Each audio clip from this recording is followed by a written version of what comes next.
Can you explain TCS to a 13-14-year-old? ये राजू भाई क्या है, वाइन की शॉप चलाते हैं, उसकी दुकान है राजू वाइन्स। अब प्रॉब्लम क्या है, ये लोग अनऑर्गेनाइज सेक्टर वाले लोग हैं, तो इन लोग से गवर्नमेंट को खतरा है कि भाई ये तो टैक्स ही नहीं भरेगा, तो कमाने वाले को टैक्स काट के दो। लेकिन इधर कमाने वाला राजू भाई है और इसको कमाई देने वाला कौन है? पब्लिक बोले कि भाई हमको पीने का है।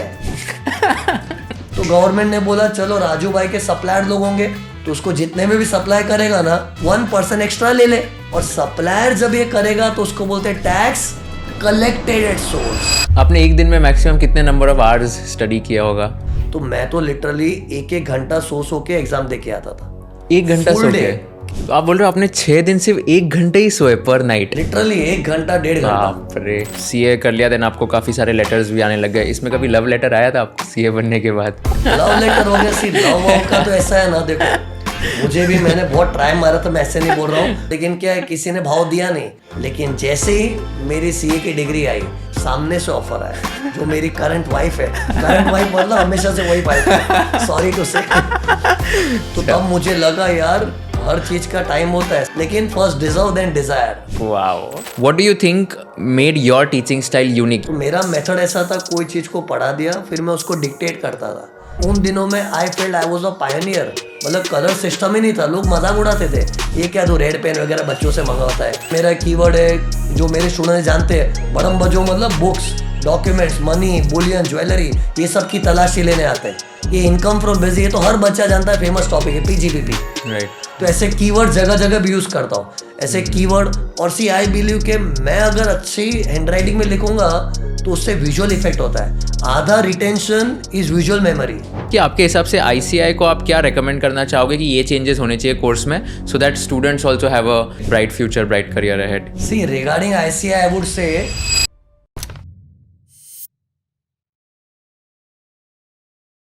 वीडियो देखने से पहले मेरी एक रिक्वेस्ट है आप सबसे। मैं YouTube एनालिटिक्स देख रहा था एंड वहाँ पर देखा कि 82.6% of my audience who is watching this content has not subscribe to the channel.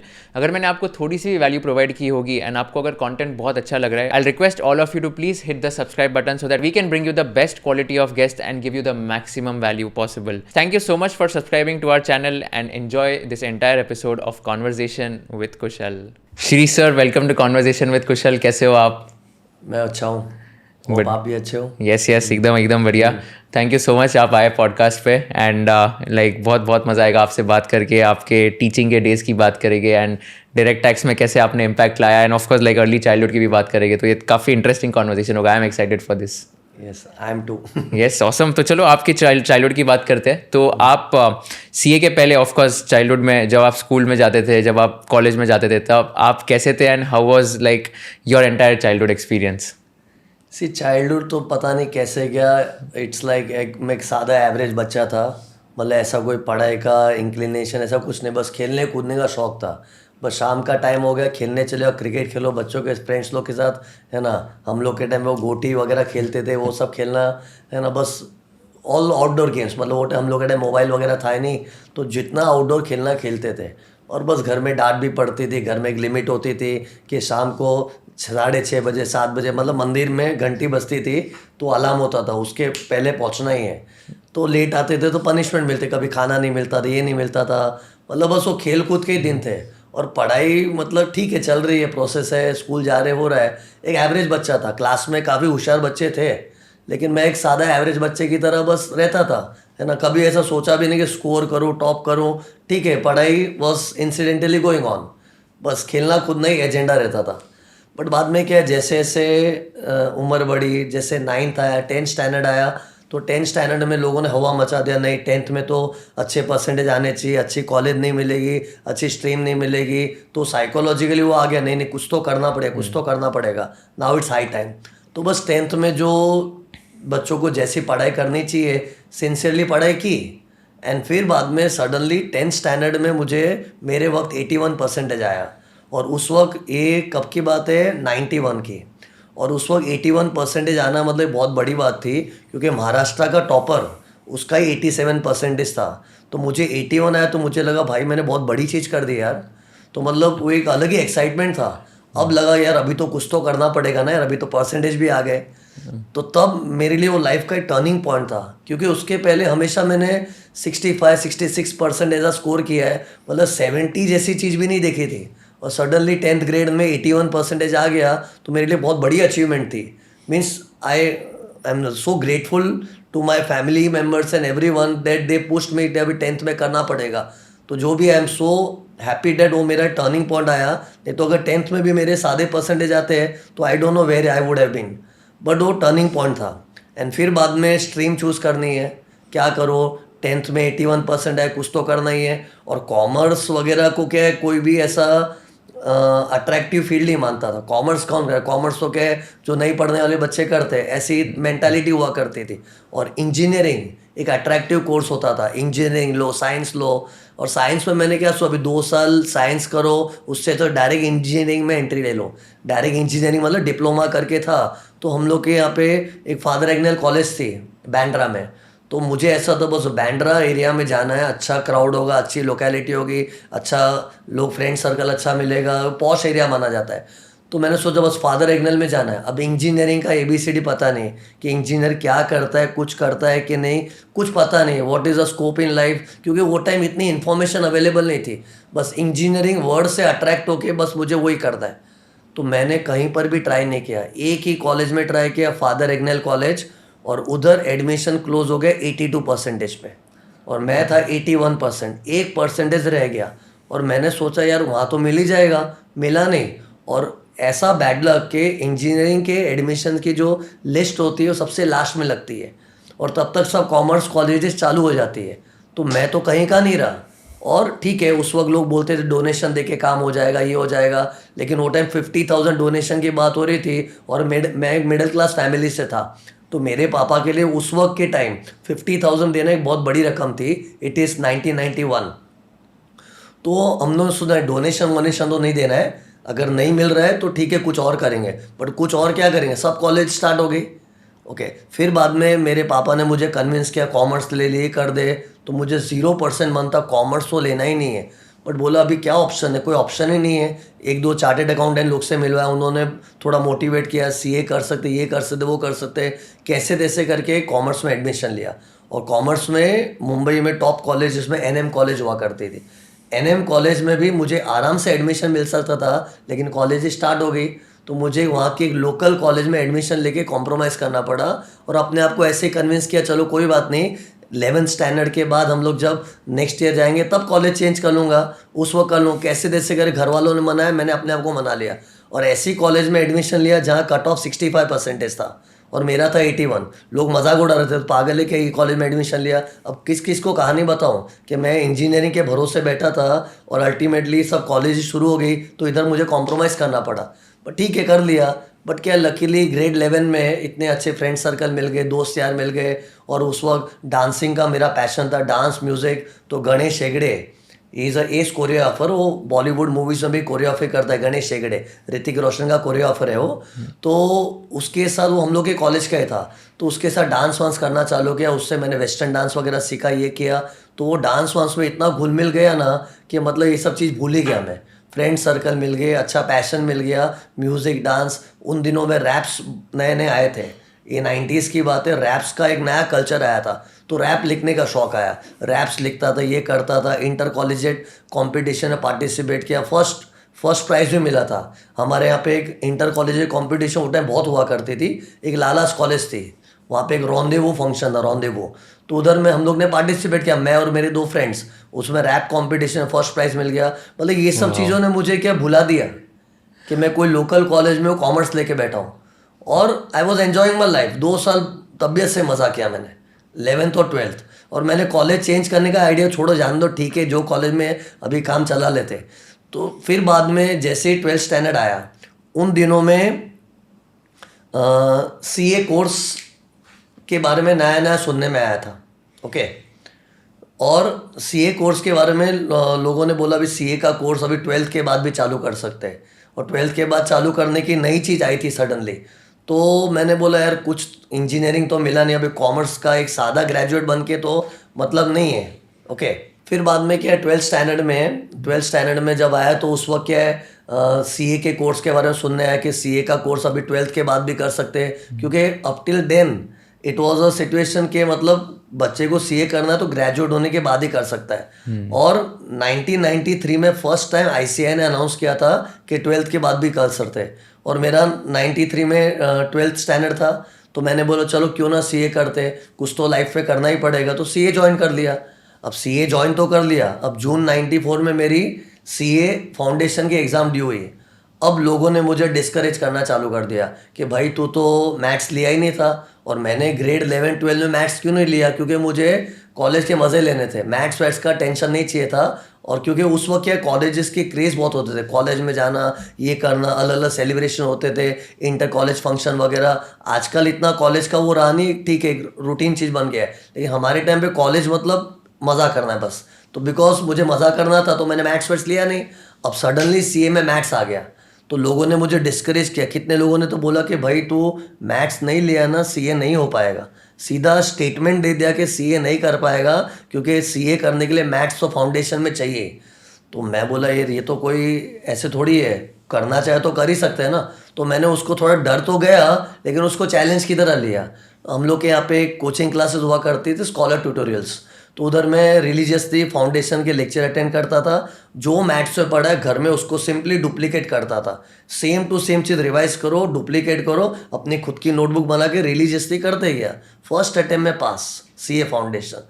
तो इससे मैं अपनी ऑडियंस को भी ये बोलना चाह रहा हूँ कि जो लोग भी मेरे पॉडकास्ट देख रहे हैं, तुमको बहुत लोग ऐसे मिलेंगे जो सीधा स्टेटमेंट दे देंगे कि ये चीज़ हो ही नहीं सकती, कर ही नहीं सकता है। और ये चीज़ तो बहुत लोग के माइंड में आती है कि मैं मैथ्स बैकग्राउंड का नहीं हूँ तो मैं सीए कर सकता हूँ। ऐसा कुछ नहीं है, जब तक तुम खुद उसमें नहीं घुसोगे पता नहीं चलेगा। दुनिया तो बोल के चली आएगी, उनको बोलने में क्या फ़र्क पड़ता है। और मैंने नोटिस किया, मैं एक नॉन मैथ्स बैकग्राउंड वाला बच्चा भी फर्स्ट अटेम्प्ट में सीए फाउंडेशन क्लियर किया। और ऐसे भी नहीं कि मेरे पास कोई स्पेशल पावर्स थे, जो एक नॉर्मल बच्चे को करना चाहिए मैंने किया, and I clear in first attempt. Okay, तो ऐसा कुछ होता नहीं है, लोग बोलेंगे, बोलने दो। You have to believe in yourself कि तुम क्या कर सकते हो।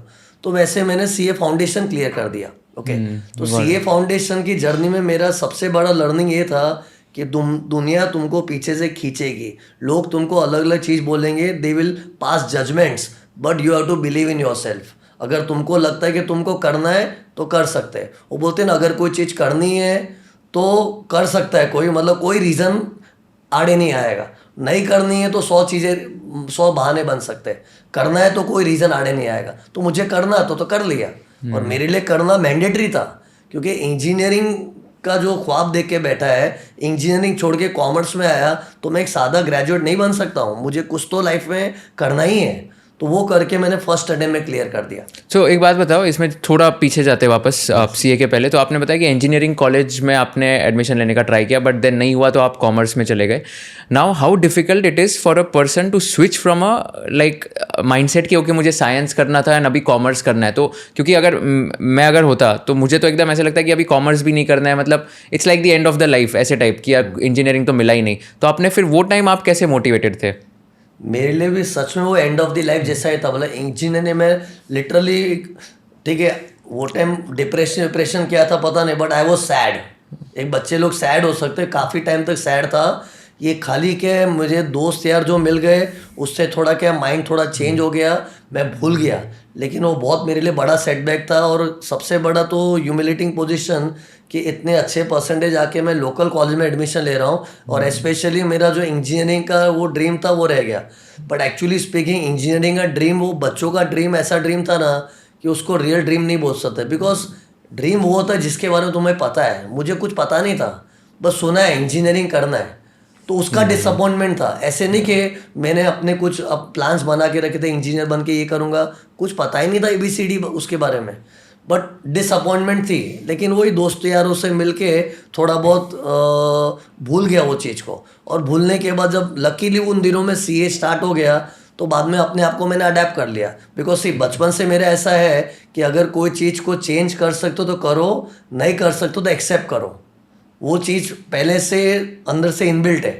तो मेरे माइंड में था अभी मैं उसको चेंज तो नहीं कर सकता हूँ, so if you can not change it, you have to accept it. So I accepted it, and then एक रास्ता बंद होता है, दूसरा रास्ता खुलता है. एंड लकीली आज अगर मुझे पूछोगे ना, so what do you think about that decision, I feel it was the best decision of my life to switch to commerce. उस वक्त हम लोग नादान थे, उस वक्त हमें अफसोस हुआ था, लेकिन आज मुझे 1% भी अफसोस नहीं है. आज मुझे लग रहा है कि मैंने जो सीए का कोर्स ज्वाइन किया, that was the best thing of my life. Although it was half heartedly, but it is the best decision of my life. Why do you say that CA was the best decision? आपको CA journey में ऐसे क्या चीज़ें सीखने मिले कि आप हमेशा याद रखोगे? सीए तुमको पूरी लाइफ सिखाता है. जो पूरी जिंदगी में तुम सीखते हो ना, वो 3 साल के ट्रेलर में, 3-4 साल जो भी सीए का ड्यूरेशन है, उसमें तुमको सब सीखने मिल जाता है. हर वो चीज़ सीखने मिलती है अगर वो बंदा उसको सिंसियरली लेगा तो. चाहे वो डेडिकेशन हो, सिंसियरिटी हो, फेलियर को सहन करना हो, कि बाद में बाउंस बैक करना, ये करना, हर चीज़, यही तो लाइफ है. पूरी ज़िंदगी इंसान क्या करता है? उसको डेडिकेशन सीखना है, डिसिप्लिन सीखना है ना. कभी फेल हुआ तो उसको बाउंस बैक करना है. तो ये पूरी ज़िंदगी ऐसी चलती है. तो वो पूरी ज़िंदगी जो अपने को आगे जीनी है, वो तुमको 3 साल में ऐसी ट्रेनिंग मिल जाती है ना. बाकी ठीक है, अकाउंट्स हो गया, फाइनेंशियल मैनेजमेंट, टैक्सेशन, ये सब्जेक्ट्स तो क्या है, आज पढ़े कल भूल भी जाते हैं. लेकिन जो इस पीरियड में हम सीखते हैं लाइफ के बारे में, जो लाइफ स्किल्स सीखने मिलता है, दैट इज़ हैट्स ऑफ. मैं और मेरे फ्रेंड हमेशा ये बात करते, मानना पड़ेगा, क्या कोर्स बनाया है. मतलब पूरी ज़िंदगी जीना सिखा देता है. तो मैं तो आज जो ज़िंदगी जीना सीखा हूँ, आज मैं कई बच्चों को मोटिवेट करता हूँ, ये करता हूँ, वो करता हूँ. उसका एक ही रीज़न है, सीए नहीं मुझे सिखाया है, वो जर्नी ने सिखाया है. सब्जेक्ट्स हम, चलो मैं तो सब्जेक्ट से भी वाकिफ हूँ आज तक, क्योंकि मेरा फील्ड ही कोचिंग है. लेकिन जो बच्चा सीए करके कुछ अलग चीज़ कर रहा है, तो सब्जेक्ट्स भूल जाता है कि क्या ऑडिट में पढ़ा था, क्या लॉ में पढ़ा था. लेकिन उस जर्नी में जो लाइफ स्किल्स सीखे थे ना, वो लाइफ टाइम याद रहता है. So that is hats off to ICAI course.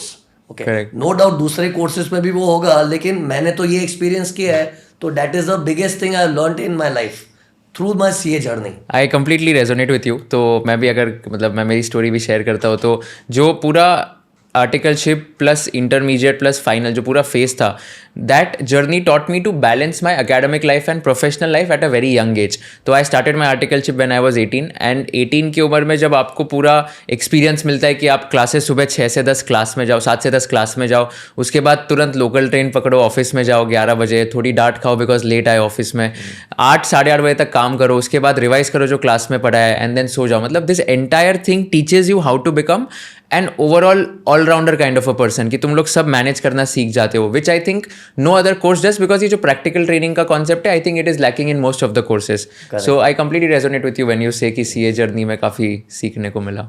It is the best course. ठीक है, आज लोग बोलेंगे कि अभी सीए तो बहुत करते हैं, अभी सीए की तो क्या वैल्यू, इतने सीए हो गए. ये चीज़ मैं जब सीए ज्वाइन किया था ना, तब से सुन रहा हूँ. मैंने जब सीए ज्वाइन किया, बोले सीए तो भी बहुत हो गए, सीए की क्या वैल्यू है, इतना common. Just because the course is common, लोग उसको डीवैल्यू करते थे. लेकिन लोग ये नहीं बोल रहे, अगर सीए बहुत बढ़ रहे हैं तो अपॉर्चुनिटी भी तो सामने बढ़ रही है ना. आज सीए के नंबर्स बढ़ते ही जा रहे, हर कोई सीए बन रहा है. लेकिन मार्केट में इतनी डाइवर्सिफाइड अपॉर्चुनिटीज आ रही है, इतने चांसेस मिल रहे लोगों को अलग अलग प्रोफाइल में काम करने के लिए. तो सीए का वैल्यू कम नहीं हो सकता है. ठीक है, वो डिग्री पुरानी है, इट्स रिपीटेटिव डिग्री, सुनने में बार बार आता है, लेकिन वो डिग्री में जो सीख मिलती है, लाइफ जीने की कुछ स्टैंडर्ड चीज़ें ही होती है. अब उसमें क्या ही वेरिएशन कर लेगा कोई, तो वो सीख लिया ना, बस खत्म. करेक्ट. तो आपने कभी ज्वाइन किया सीए कोर्स एंड आपने कभी कंप्लीट किया? आई ज्वाइंड इन 1994, जून 94 मेरा फर्स्ट अटेम्प्ट सीए फाउंडेशन का, तो वो क्लियर हो गया. फिर उसके बाद काफ़ी चैलेंजेस आई थी, सो मैं शेयर करना चाहूँगा. जैसे मेरा फाउंडेशन क्लियर हुआ, मतलब मेरे लिए बहुत बड़ा किक था, बहुत बड़ा बूस्ट था, यस मैं कुछ कर सकता हूँ. उस वक्त मैं सब भूल गया कि मैं कॉमर्स में हूँ. तब मुझे लगा चलो अच्छा है, सीए का मुझे पुश मिला. फिर बाद में क्या है, नेक्स्ट एग्जाम आई सीए इंटर. अब सीए इंटर में क्या है, इतने सारे सब्जेक्ट अचानक बड़े बड़े आ गए. ये तो क्या हर जो स्टूडेंट सीए कर रहा है वो जानता है कि फाउंडेशन में बेसिक सब्जेक्ट होते, अचानक इंटर में बड़े बड़े सब्जेक्ट आ जाते हैं. लेकिन क्या अपनी तो वही आदत है, लास्ट मोमेंट पे पढ़ो. तो मैं अपने नेचर से लाचार हूँ. मैं क्या, हर स्टूडेंट वो नेचर से अपने लाचार है कि जब एग्ज़ाम सिर पे आएगी तब पढ़ो. तो मैंने भी वही स्ट्रैटेजी फॉलो की. मेरा सीए इंटर का अटेम्प्ट ड्यू हुआ था नवंबर 95 में ड्यू हुआ था. और लेकिन मेरी अप्रोच लास्ट मोमेंट पे पढ़ेंगे, क्योंकि अपने आप को हीरो समझता है हर बच्चा कि ठीक है लास्ट मोमेंट में पढ़ के पास हो जाएंगे. सबसे बड़ी गलती मेरी ये थी, उस वक्त मैं बुरी तरह से फेल हुआ था। 2-3 सब्जेक्ट में मुझे 29-30 ऐसे सब मार्क्स आए थे। तब मुझे रियलाइज़ हुआ कि भाई ये लास्ट मोमेंट वाली स्टडी, ये हीरोगिरी सीए में नहीं चलती है। You have to be proactive, you can not be reactive. तब मुझे 2 अप्रोच के बारे में मालूम पड़ा। एक होता है रिएक्टिव अप्रोच, एक होता है प्रोएक्टिव अप्रोच। रिएक्टिव अप्रोच में क्या है, सिर पे एग्जाम है तब पढ़ो। वो अप्रोच क्या है, हर लेवल में चल जाती है, क्योंकि इतने सालों में स्कूल में एग्ज़ाम दिए, कॉलेजेस के एग्ज़ाम दिए, तो हर जगह वो अप्रोच चलती है, क्योंकि उसका लेवल ही कुछ नहीं था। लेकिन सीए इंटर का जो रियल लेवल था, उधर मैंने रियलाइज किया रिएक्टिव अप्रोच नहीं चलता, you have to be proactive. तो प्रोएक्टिव होना मैंने सीखा कि थोड़ा एडवांस में तैयारी करनी पड़ती है, मतलब इसको टेकन फॉर ग्रांटेड नहीं ले सकते। तो मेरा फर्स्ट अटेम्प्ट सीए इंटर का फेल हो गया था, डैट वाज इन नवंबर 95। फिर नेक्स्ट अटेम्प्ट मेरा वो ड्यू हुआ मई 96। अब मई 96 के टाइम सबसे बड़ी चैलेंज मेरा बीकॉम का एग्ज़ाम, और हम लोग के टाइम फाइनल ईयर बीकॉम मतलब बहुत बड़ी एग्जाम मानी जाती थी। आजकल तो क्या कॉलेजेस में सेमेस्टर सिस्टम है, थोड़ा सिलेबस एक सेमेस्टर में आ जाता है, थोड़ा सिलेबस नेक्स्ट सेमेस्टर में, और मतलब it has become very simple nowadays. पर मेरे टाइम बीकॉम यूनिवर्सिटी के एग्ज़ाम एक टफ एग्ज़ाम, एक सिंगल एग्ज़ाम होती थी फाइनल, सेमेस्टर सिस्टम नहीं था, और एक उसका इम्पोर्टेंस भी था। ठीक है, आजकल कोई बीकॉम को गिने, लेकिन उस वक्त बीकॉम का भी इम्पोर्टेंस था कि उसमें भी स्कोर करना है, टॉप करना है। लेकिन एग्ज़ाम क्लैश, अप्रैल 96 में फाइनल ईयर बीकॉम की एग्ज़ाम, और मई 96 में सीए इंटर। और फर्स्ट अटेम्प्ट में मैंने सीख तो लिया कि एडवांस से पढ़ना है, ये करना है, वो करना है, लेकिन पढ़ूँ कहाँ से। Next attempt back to back BCom के साथ उसकी एग्ज़ाम आ रही है। अब फिर भी मुझे ऐसा था, नहीं एक बार फेल हुआ, अभी इसको कौन खींचेगा, मुझे तो क्लियर करना ही है। मेरे काफ़ी दोस्तों ने क्या किया है, बीकॉम और सीए की एग्ज़ाम क्लैश हो रही है तो उन लोगों ने अटेम्प्ट स्किप कर दिया, कितनों ने एक ग्रुप दिया, लेकिन मुझे ऐसा था नहीं, मुझे इसे ख़त्म करना है। तो मैंने दोनों ग्रुप के लिए फॉर्म भरा, दोनों ग्रुप, और लकीली मेरी बीकॉम की एग्ज़ाम ख़त्म हुई 29 अप्रैल, और उसके बाद सीए की एग्ज़ाम होती 2 में, तो गैप खाली 3 दिन का था मेरे पास। Luckily because of elections exam postpone होगी 9 में, तो मुझे थोड़ा सफिशिएंट टाइम मिल गया। इतना बड़ा कोई टाइम नहीं था, क्योंकि 29 अप्रैल तक तो मैं totally occupied in BCom exam. और मेरा भी क्या, मेरे दोस्त यार इतने सारे थे ना, सबको पढ़ाने का ठेका मैंने ही लिया था कि किसी को ये अकाउंट्स पढ़ाना है, किसी को कॉस्टिंग पढ़ाना है, और मुझे अपनी सीए इंटर की पढ़ाई के लिए इतना टाइम नहीं मिल पाया। लेकिन ये ज़िद थी कि करना ही है, वो डिटर्मिनेशन था। तो कैसे तैसे करके मैंने मैनेज किया। थोड़ा स्मार्ट स्टडीज़ लाना, बोलते हैं ना आजकल लोग स्मार्ट वर्क करो, स्मार्ट वर्क। उस वक्त मुझे पता नहीं, स्मार्ट वर्क वर्ड ही नहीं सुना था, but naturally today I realize it was a smart work. But see, मैं ये कहना चाहूँगा, स्मार्ट वर्क का मतलब ये नहीं कि पढ़ाई कम करो, पढ़ाई तो पूरी जान डाल के मर मर के करो, लेकिन स्मार्ट वर्क मतलब जो ज़्यादा इंपॉर्टेंट है उसको पहले करो, थोड़ा कम इंपॉर्टेंट है बाद में करो, लेस इंपॉर्टेंट थोड़ा छोड़ दो, कुछ किया कुछ छोड़ा, कुछ किया कुछ छोड़ा। आजकल तो लोग ये सोच स्मार्ट स्टडीज़ का मतलब क्या है, इतना ज़्यादा नहीं, थोड़ा बहुत पढ़ के, ये गलत है। स्मार्ट स्टडीज़ मतलब पढ़ाई की इंटेंसिटी तो भयंकर ही होनी चाहिए, लेकिन स्मार्ट मतलब what is important you focus on that, what is less important you can do later on. तो थोड़ा ऐसा प्रायोरिटाइज किया। लॉ जैसे सब्जेक्ट में तो मैंने क्या है, ऑलमोस्ट मैंने पूरा कंपनी लॉ छोड़ दिया। क्यों? क्योंकि कुछ स्पेशल एक्ट्स थे, प्रोविडेंट फंड, बोनस, ग्रेचुटी, उस पर कन्फर्म क्वेश्चन आता था, तो मैंने जो चीज़ कन्फर्म आती है उसके ऊपर बैंक करूँ ना, तो वो चीज़ मैंने कर ली। और कंपनी लॉ में काफ़ी कुछ ऑप्शन छोड़ा, और ये क्यों करना पड़ा मुझे, क्योंकि मेरे पास टाइम बहुत लिमिटेड था। कैसे तैसे करके मैंने दोनों ग्रुप के पेपर्स दिए, और उसमें ग्रुप 1 तो चलो कैसे तैसे चला गया। ग्रुप 2 में कॉस्टिंग में हालत टाइट। कॉस्टिंग का पेपर स्टार्टिंग के 45 मिनट्स तक मैं ब्रेक इवन पॉइंट के सम में स्ट्रगल कर रहा था। ब्रेक इवन पॉइंट जैसा सम, बट वो बहुत ट्रिकी क्वेश्चन था। 45 मिनट में उसको घुसा दिए, बोला भाई ये तो गया काम से। फिर बाद में कैसे तैसे करके उस कैंसिलेशन कर करके अगला क्वेश्चन 100 मार्क का पेपर लिख के आया। घर पे आके सबसे पहले फैमिली को बोला मेरे को कोई 30 भी दे दे तो मान जाऊँ, मतलब इतना डिमोटिवेटेड था।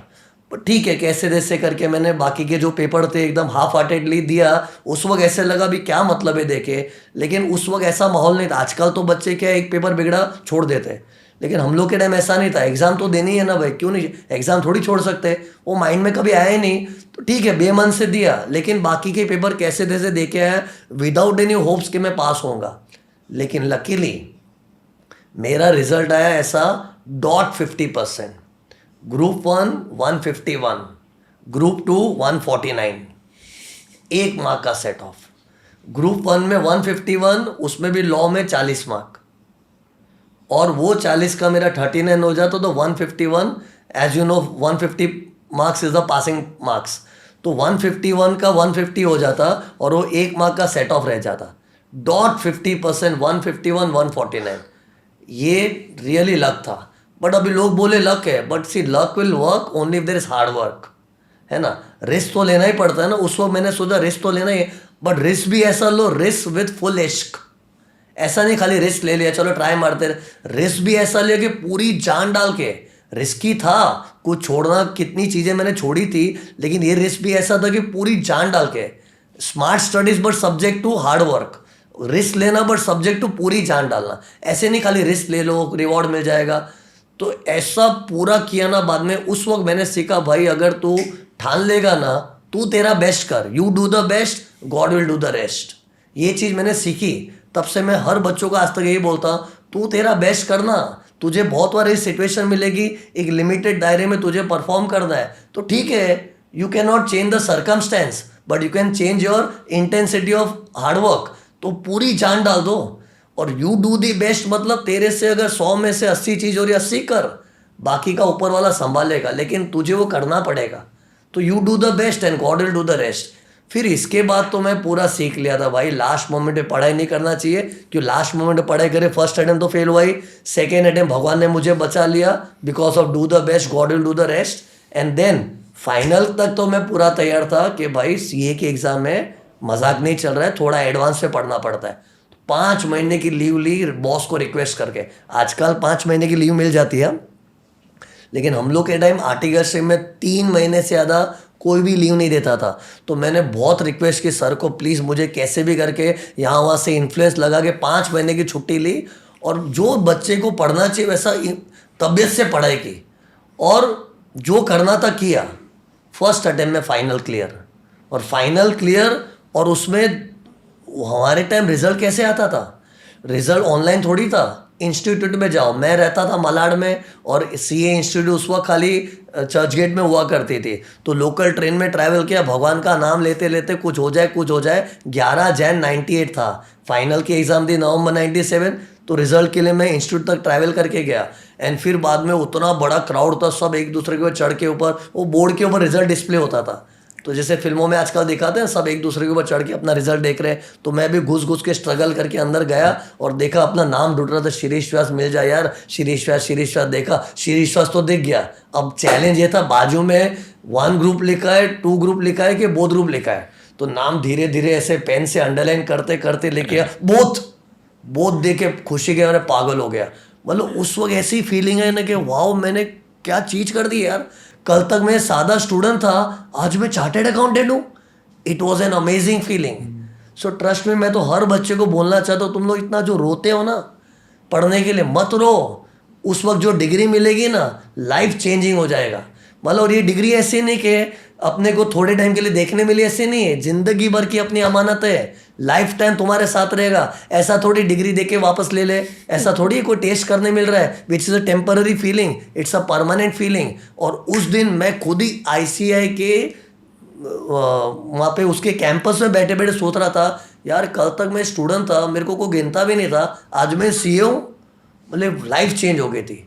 और हम लोग के टाइम रैंक वैंक का सिस्टम क्या होता है किसी को पता ही नहीं था। हाँ, जो बड़े बड़े दिग्गज स्कॉलर लोग होते थे उनको मालूम होता है मेरिट लिस्ट। और मैं ट्रस्ट मी, मैं एक बेसिक स्टूडेंट था, मुझे हार्डवर्क करने आता था। ऐसे नहीं कि सुपर इंटेलिजेंस थी मेरे में, हार्डवर्क करके मैं दोनों ग्रुप तो पास हो गया। एंड फिर बाद में कुछ वक्त के बाद मेरे फ्रेंड का फ़ोन आया, एक सत्यम करके फ्रेंड था, वो अगर मेरा पॉडकास्ट देख रहा होगा तो he will be able to relate. उसने मुझे फ़ोन करके कहा कि शिरीष तेरे को रैंक आया है। मतलब रैंक क्या होता है? आई स्वेयर तुमको अभी जो भी ये पॉडकास्ट देख रहा है बोला है सर इतनी एक्टिंग कर रहे हैं। आई स्वेयर हम लोग के टाइम रैंक का कल्चर नहीं था। आजकल जो AI बोलते हैं ना, वो हम लोग के टाइम ऐसा कल्चर ही नहीं था। CA पास हो जाओ बड़ी बात है। तो मुझे ट्रस्ट में नहीं पता था कि रैंक सिस्टम होता है। और उस वक्त ऐसे नहीं कि रिजल्ट के दिन ही रैंक अलॉट होता था, रिजल्ट पहले डिक्लेयर होता था, फिर कुछ वक्त के बाद मेरिट लिस्ट बनती थी। और उस वक्त मेरे फ्रेंड ने मुझे फ़ोन करके बोला तुझे रैंक आया हुआ है, मेरिट लिस्ट पे तेरा नाम है। बोले ये क्या होता है? तो उसने मुझे समझाया कि जो टॉप 50 लोग होते हैं उसका मेरिट लिस्ट बनता है, तो उसमें तुझे रैंक आया। तो बोले कौन सा रैंक है मेरा? तो उसने बोला 42, मतलब 42 ना तो ठीक है, उसको भी मैंने लाइटली लिया, 42 ठीक है ना। लेकिन धीरे धीरे पता चला कि भाई 42nd रैंक होना एक बड़ी चीज़ है। और उस वक्त हम लोग के टाइम रिजल्ट क्या होता था, 2% लोग पास होते थे। मुझे रैंक कितने में आया था, 56% में रैंक, 56%, 50% तो पासिंग है, 56% में मेरे को रैंक आया, 56। और क्योंकि वो टाइम रैंक आता ही नहीं था, और ठीक है मैंने 42 रैंक से इतना कोई एक्साइट नहीं हुआ। लेकिन फिर बाद में धीरे धीरे घर पे लेटर्स आने लगे, सिटी बैंक का सबसे पहला लेटर, उन लोग लेटर में इतनी बड़ी तारीफ कर दी ना, मुझे आज भी वो सेंटेंस याद है, let me at the outset congratulate you for your outstanding performance in all India exam level. ये सेम सेंटेंस लिखा हुआ रट गया सेंटेंस हो। तो वो देख के लगा यार मैंने बहुत बड़ा तीर मारा यार। तब मुझे ऐसा लगा कि यार कुछ किया है मैंने। तब मुझे रैंक का इंपॉर्टेंस मालूम पड़ा। और मेरे कुछ दोस्त यार थे, उन लोग के 2-4 मार्क्स से रैंक मिस कर दिए, वो लोग अप्लाई कर करके थक गए। मुझे सामने से लेटर्स आ रहे कि आप इंटरव्यू के लिए आओ, मतलब कोई जॉब डायरेक्ट ऑफर नहीं करता, लेकिन इंटरव्यू के कॉल सामने से आ रहे थे। तो इस तरह से मतलब तब मुझे लगा कि रैंक का इंपॉर्टेंस है। इससे उस वक्त तो मुझे पता नहीं था, लेकिन आजकल के बच्चों को मैं कहना चाहूँगा कि भाई रैंक आ सकता है। इधर मैंने क्या सीखा था कि रैंक होल्डर कोई पैदा होके नहीं आता है, किसी को भी आ सकता है। मुझे आया था ना, लेकिन जो अचीव करने के लिए जो बेसिक नियम होते हैं, कुछ डिसिप्लिन होता है, कुछ हार्डवर्क होते हैं, कुछ चीज़ें होती है, उसको फॉलो करो, everything will fall in place. ऐसा नहीं कि इसे ये रैंक ला सकता है, ये नहीं ला सकता है। मुझे आया तो किसी को भी आ सकता है। और ऐसे टाइम पे जब तो रिजल्ट ही इतने बुरे आते थे, उस वक्त आया ना, तो रैंक का सोचना चाहिए। मैं तो नहीं सोचा फिर भी आ गया, सोच के क्यों नहीं आएगा। तो ये सबको बोलता रैंक का सोचो। लेकिन आजकल नेगेटिविटी बहुत भरी हुई है। अगर थोड़ा कोई सोचे तो रैंक ला। और अभी तो फैसिलिटीज़ भी इतनी है, हम लोग के टाइम कहाँ फैसिलिटी थी। इंस्टीट्यूट की स्टडी मटेरियल भी कैसे प्रॉपर वेल बाउंड भी नहीं होती थी, ऐसे छोटी छोटी बुकलेट्स मिलती थी, मैनेज करके पढ़ते थे। कोई कोचिंग नहीं, कुछ नहीं, थोड़े बहुत प्रैक्टिकल सब्जेक्ट की कोचिंग होती थी, कैसे तैसे करके किया ना तो रैंक आ सकता है। This is my message to every student, rank लाओ। आपके हिसाब से what is the difference in the study pattern of a rank holder versus someone who doesn't get a rank? Actually there is no difference. Studies के कुछ rule होते हैं, वही rule होते हैं, है ना। और रैंक, और कोई ऐसा रूल मत बनाओ कि मुझे पास होना तो इतनी पढ़ाई करो और रैंक होना इतनी पढ़ाई करो। रैंक लाने जितनी ही पढ़ाई करनी है। लेकिन ठीक है, अगर किस्मत में रैंक नहीं है तो पास तो हो ही जाओगे। पढ़ाई एक ही लेवल का करना है। पढ़ाई में ऐसा नहीं कि लेवल 1 की पढ़ाई करूँ कि लेवल 2 के लेवल 3। पढ़ाई का एक ही लेवल होता है, दी बेस्ट। और बात पढ़ाई का ही नहीं, लाइफ में कुछ भी करना है, अगर कोई चीज़ हाथ में लिए तो उसमें पूरी जान डाल, उसमें दी बेस्ट करना ही है। ऐसे नहीं मुझे रैंक लाना है तो ही करो ना, मुझे तो खाली पास होना है, ऐसा नहीं होता ना यार। पर जो काम एक ही है, पढ़ाई, और अप्रोच एक ही है, दी बेस्ट। एंड फिर बाद में रैंक आ गया तो यू आर लकी। रैंक नहीं आया तो ठीक है, कोई बात नहीं, रैंक की कोशिश की थी, पास तो हो गए।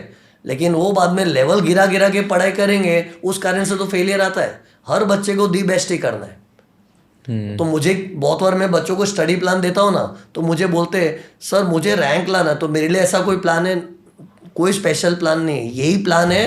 लेकिन जो सिंसियरली फॉलो करेगा वो रैंक भी लेके आएगा। जो प्लान बना के खाली देखते रहेगा वो रैंक नहीं ला पाएगा।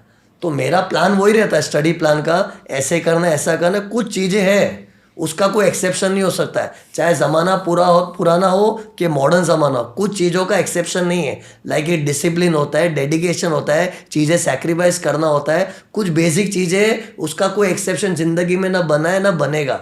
आज से 50 साल के बाद भी हो जाए ना, इस चीज़ों का एक्सेप्शन नहीं बन सकता है कि कोई discipline, sincerity. There is no shortcut to hard work, there is no shortcut. जो चीज़ें करनी, आज शाहरुख खान भी वो करता है, हर इंसान वो करता है, वो करना ही है बस। If someone asks me ki what is the difference between what is the difference between a person who has got a rank and someone who has not got a rank, I feel that one is कि people who get a rank, I think distraction जो होता है ना वो पूरा eliminate कर देते हैं. For example, अगर mobile phone distraction है, social media addiction है, तो instead of reducing that distraction, they completely eliminate it ताकि focus बहुत improve हो जाए. And second is basically focusing on effective studying rather than the total number of hours of studying. I always say that studying effectively for 8 hours a day is much better than studying for 10 hours a day with 2 hours of distraction. Because 10 घंटे पढ़ाई में अगर 2 घंटे distracted है तो आपको पता नहीं वो 2 घंटे distraction is again affecting your next day or next few hours of studying as well. तो मेरे को ये दो चीज़ें काफ़ी important लगती है when it comes to like studying effectively. But see, this suits to a person, you know, जो एकदम सुलझा हुआ है. बाकी सी आजकल हर बच्चे सुलझे. अगर मैं बच्चों को बोल दूँ ना 8 घंटा पढ़ाई कर, 9 घंटा, तो फिर गिनता है इतना घंटा हो गया ना बस खत्म, बाद में छोड़ दो. ये गलत है. आज अगर मुझे कोई बोले ना कितने टाइम पढ़ना चाहिए, 24 घंटा पढ़. मुझे भी पता है एक ह्यूमन बीइंग 24 घंटा नहीं पढ़ने वाला है, लेकिन माइंड से 24 घंटे डालूंगा तब जाके ठीक ठाक 12-16 घंटा पढ़ाई करेगा. लेकिन मैं अप्रोच ही ऐसा देता हूँ. अगर मैं बच्चों को बोल दूँ तू 10 घंटा पढ़ाई कर ले, तो एक्चुअली 10 घंटा पढ़ाई करके भी कोई बच्चा चाहे तो कुछ भी कर सकता है. Effective studies as you rightly said, but it doesn't suit to everyone. तरह तरह के बच्चे होते हैं. कितने बच्चों को बोल दिया 10 घंटे की पढ़ाई करो, तो 10 घंटा कैसे भी काट ला. 10 सर ने बोला 10 घंटे की पढ़ाई में होता है, तो बस वो 10 घंटे में आधा टाइम पास चल रहा है. तो बस टाइम गिनता है. टाइम मत गिनो ना. Don't go by time, you go by task. ये खत्म करना है मतलब खत्म करना है. So actually depends upon person to person and safe. See मैं तो एक मेंटोर की तरह रोल प्ले करता हूँ, तो मैं तो सेफ गेम खेलता हूँ. कोई मुझे पूछे कितना घंटा पढ़ना है, 24 घंटा पढ़. हाँ ठीक है, जो टाइम सोना है वो सोना ही पड़ेगा, जो तेरे को खाना है खाना ही पड़ेगा. कुछ चीज़ें हम अवॉइड नहीं कर सकते लाइफ में, एलिमिनेट नहीं कर सकते, वो कर. बाकी हर चीज़ को एलिमिनेट कर दे. मैं तो यही डायलॉग बोलता हूँ, जिंदा रहने को थोड़ी नींद चाहिए, थोड़ा खाना चाहिए, बाकी पूरा टाइम पढ़ाई करो. हाँ ठीक है, बीच बीच में बहुत बच्चे मुझे बोलते सर 10-15 मिनट कुछ और किया तो क्या हो जाएगा, 5 मिनट कुछ थोड़ा बहुत रिलैक्सिंग कर लिया तो क्या हो जाएगा. सी ये बुरा नशा है. जब बोलते हैं ना 10 मिनट में क्या हो जाएगा, 5 मिनट में क्या हो जाएगा, थोड़े में क्या हो जाएगा, ये चीज़ का कोई अंत नहीं है. नहीं मतलब नहीं. और ये थोड़ी पूरी ज़िंदगी थोड़ी ऐसी जीनी है. सीए की पढ़ाई में लास्ट के 3-4 महीना अगर कोई कर लिया तो ज़िंदगी ख़त्म थोड़ी हो गई. ठीक है, अगर मैं लाइफ टाइम ऐसा बोलूँ ना कि कुछ मत करो, सिर्फ पढ़ाई करो, स्लॉग करो, तो ठीक है, ऐसी लाइफ कौन जिएगा. It is just a matter of few months. तो फ्यू मंथ्स के लिए अगर तुमको करना है, उसमें भी तुम बोलोगे नहीं थोड़ा बहुत तो रिलैक्स करने को चाहिए, थोड़ा 8 घंटे की नींद चाहिए, ये चाहिए. अरे ये सब नॉर्मल जीवन में सूट होता है. When you are on mission you have to work like machine. थोड़ा मशीन बनना पड़ता है. और ये मिशन ओरिएंटेड है ना, ऐसा थोड़ी कि पूरी लाइफ ऐसे सेट कर दी है. तो आई डोंट बिलीव इन थोड़े में क्या हो जाता. 10 मिनट का ब्रेक ले लिया तो क्या है, 5 मिनट का ब्रेक ले लिया तो क्या है. एक्चुअली कुछ नहीं होता, चलो मैं मानता हूँ, लेकिन इसका कोई एंड नहीं है. जैसे कितने लोग फिटनेस फ्रीक होते हैं, उनके किसी का वेट मान लो 100 किलो का वजन हो गया, अब उसको वेट कम करना है, तो उसको क्या अप्रोच फॉलो करनी चाहिए. वो अगर ऐसा सोचेगा ना 1-2 चॉकलेट खा ली तो क्या हो जाएगा, एक दिन केक खा लिया तो क्या हो जाएगा, तो वो कभी भी अपना मिशन नहीं अचीव कर पाएगा. उसका वेट 100 किलो है. ऐसे लोग के लिए अप्रोच क्या होना चाहिए, नहीं मतलब नहीं. आधी मिठाई खा के कुछ होगा नहीं, लेकिन नहीं करना है, ऐसा कट्टर डिसिप्लिन फॉलो करना चाहिए. ये किसको सूट होता है, थोड़े बहुत में क्या होता है, थोड़े बहुत में क्या होता है. चलो कोई फिजिकली फिट है, मतलब 60-70 किलो का वजन लेके तो परफेक्टली फिट है, उसको ये सूट होता है. एक दिन वड़ा पाव खा लिया तो क्या है, एक दिन समोसा खा लिया तो क्या है, एक दिन केक खा लिया तो क्या है. ऐसे लोग को सूट होता है. सी लोग क्या है, रूल्स फॉलो करते हैं, but you to follow the rule according to your situation ना.